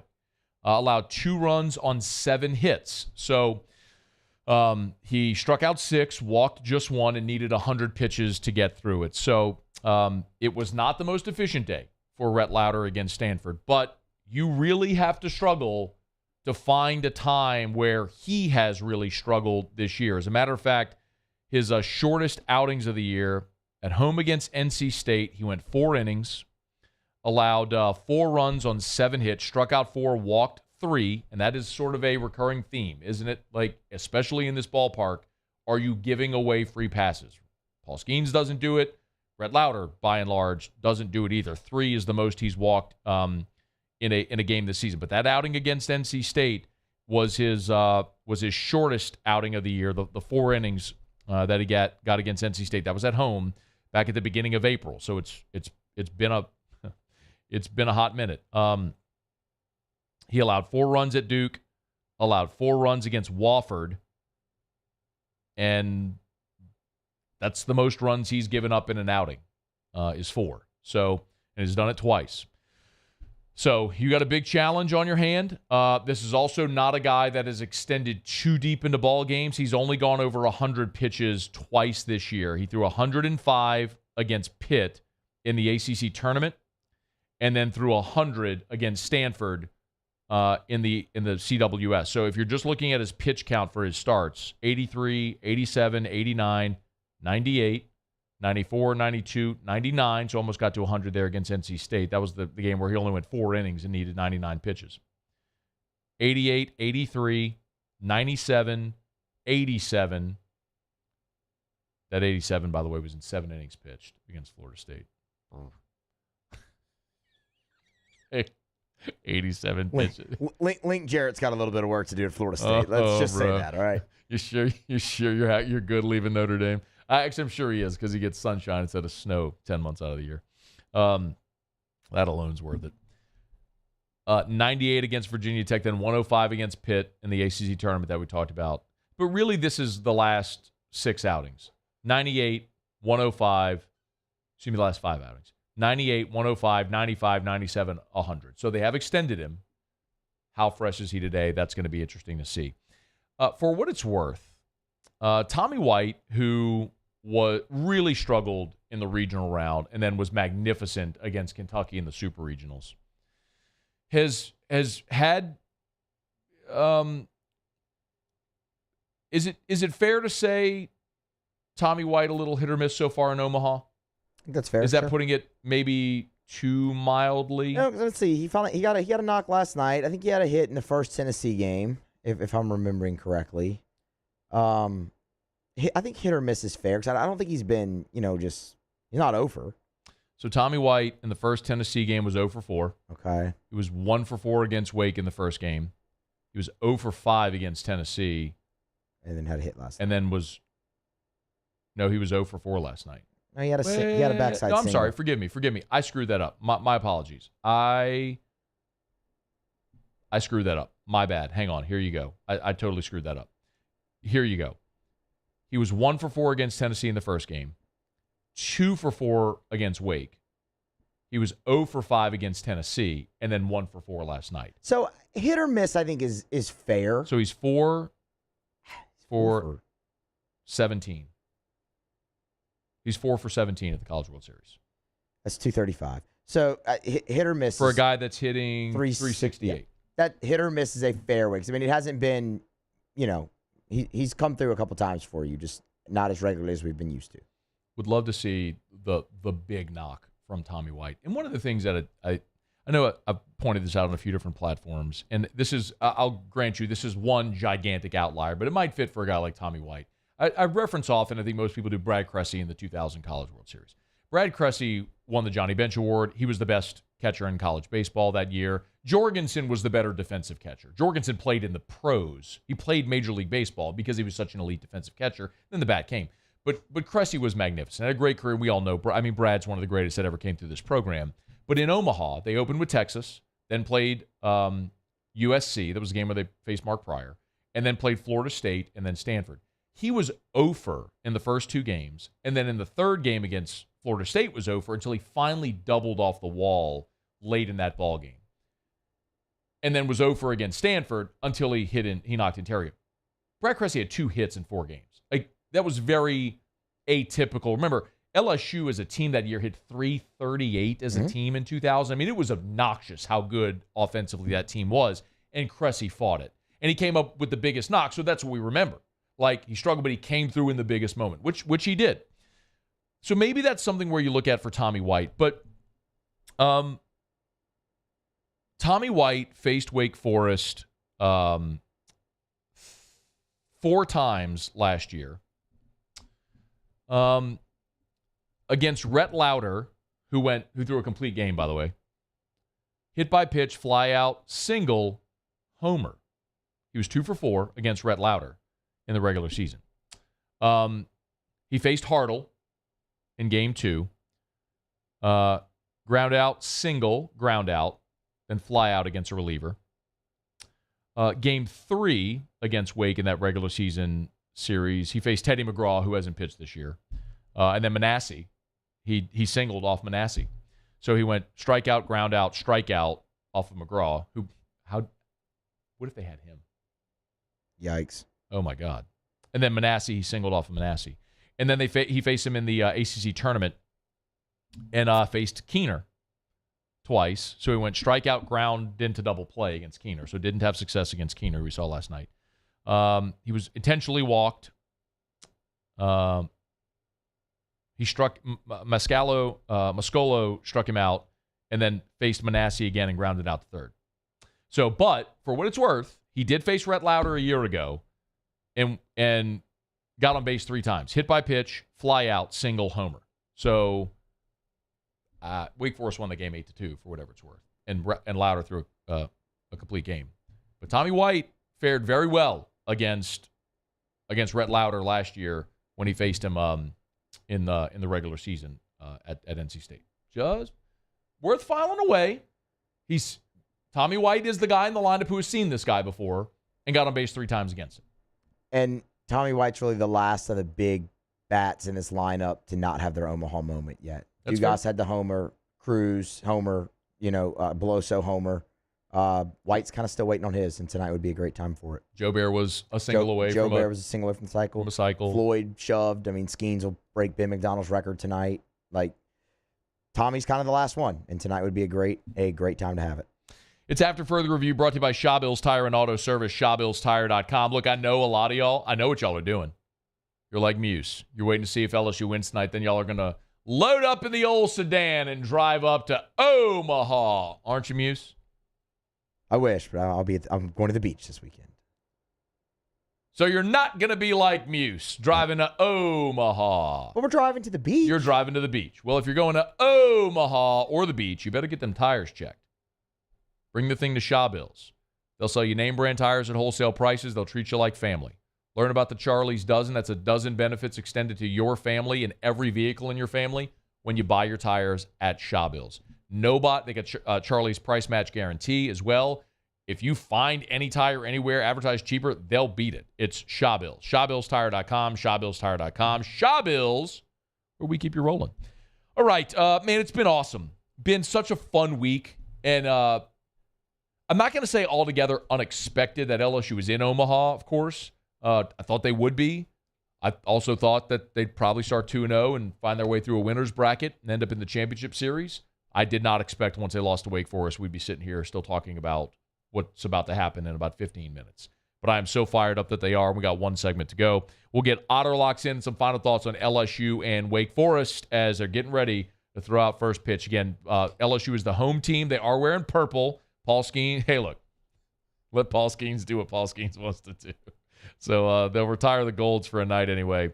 Paul Skenes wants purple. Dag nabbit, give him purple. All right, it is After Further Review. We will, are we sure about that, Muse? Because, like, LSU posted a video 3 hours. Well, I guess that was from yesterday. But,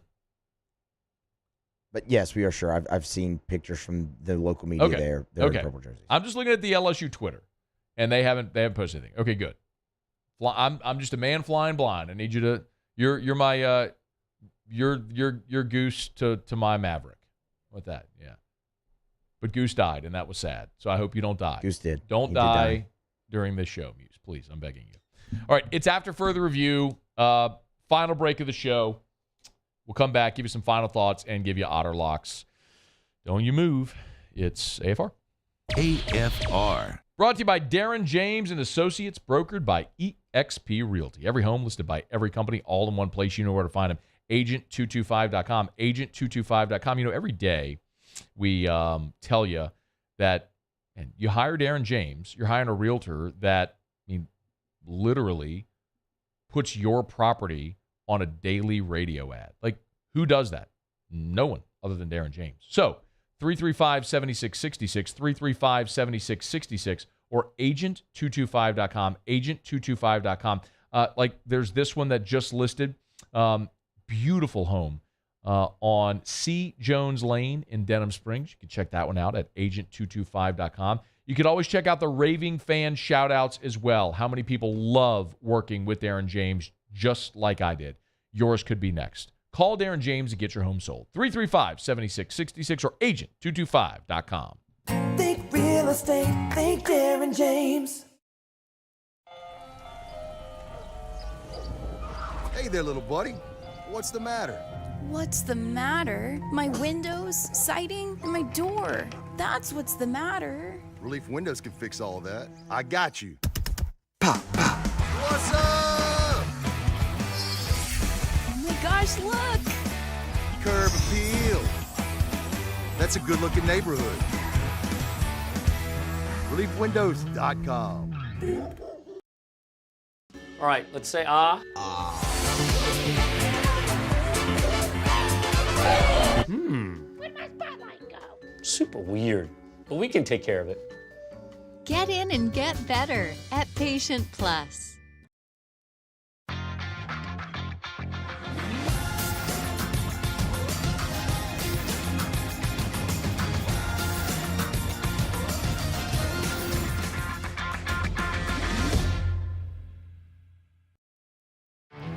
There it is, the extra mile, on the border of expected and extraordinary, for those willing to go further, like vans customized for work or play, with safety and tech to keep you connected, supported by a 5-star sales, service, and finance team, and backed by the 1-star you know.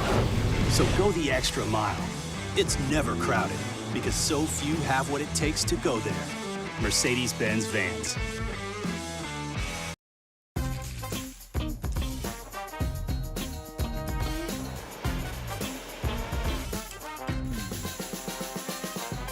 The best kept secret in town is out. Discover Tallulah at the Renaissance Hotel on Bluebonnet.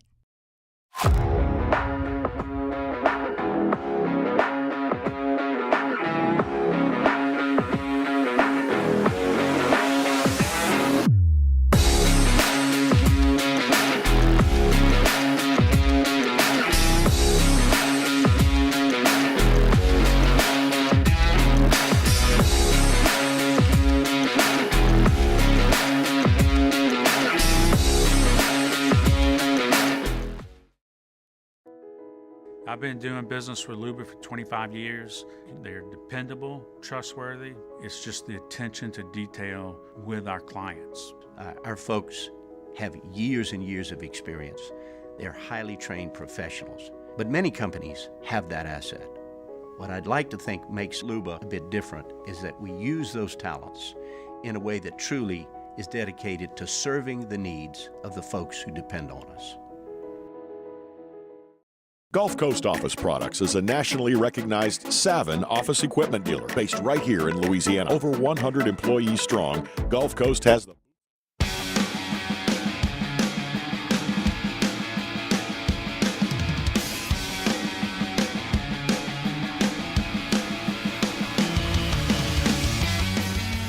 After further review with Matt Moscona, presented by the Aesthetic Medicine and Anti-Aging Clinics of Louisiana, Baton Rouge, Lafayette, and online at theantiagingclinics.com. ESPN Baton Rouge, New Orleans, Alexandria. Down the stretch, we come final segment here on a Thursday edition of AFR. We got 2 minutes, so let's cook. Time for Otter Locks. Otter Locks, presented by Lofton Staffing Services. At Lofton, we put people to work. Call us today at 924-0200 or go to lofton.jobs. So let's get our weather report. Otter, how's the wind blowing? What's up, Matthew? How's the wind blowing? You look at the flag. Have you checked out my flag reports every morning? I mean, same direction, about half speed, maybe 5 to 8 miles per hour, about a third of the speed of what it's been blowing the last couple of nights. Man, we missed out on that total, huh? 11.5 it opened up. Bellucci said it opened up in Vegas, 11.5, pretty much every mobile site, and it went down to 7.5 real quick. Yeah. Somebody knew somewhere that both aces were going to go tonight. Yeah. LSU minus 190 on the money line. Let me get a little parlay. Paul Skenes and McClanahan. Those guys aren't too bad. That's the leader for the AL. 1 minute Young remaining. right now for Tampa Bay and LSU. So close to even money. Maybe lay a little bit. So roll with that. Total's too low. Total is also a result of all these games going under. 10-2 to the under.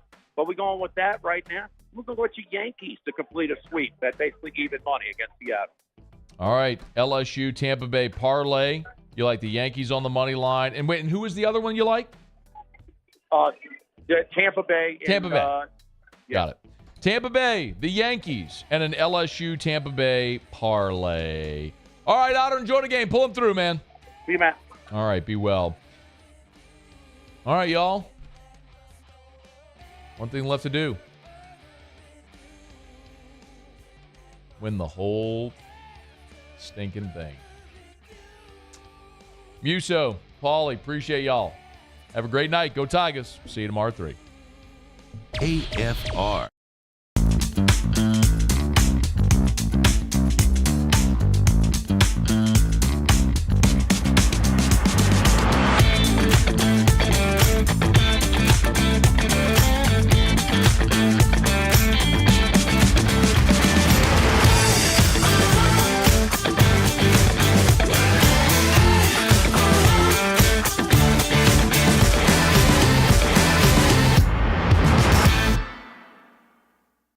Bayou Ford has up to $7,000 off MSRP plus 0% financing on new 23 Ford F-150 XLT trucks and incredible deals on all remaining 2022 inventory. All with Bayou's 1 million mile warranty. The crew at Bayou Ford is going to do right by you.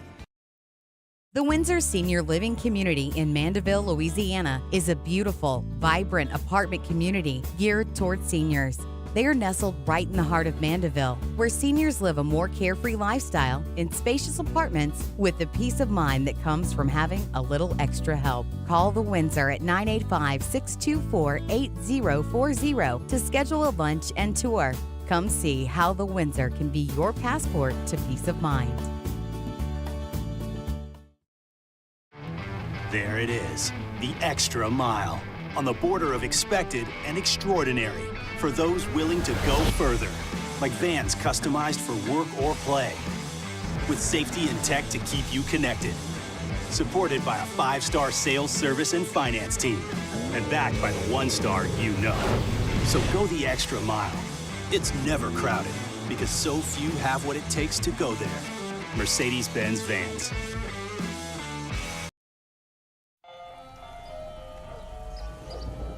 Hey there, little buddy. What's the matter? What's the matter? My window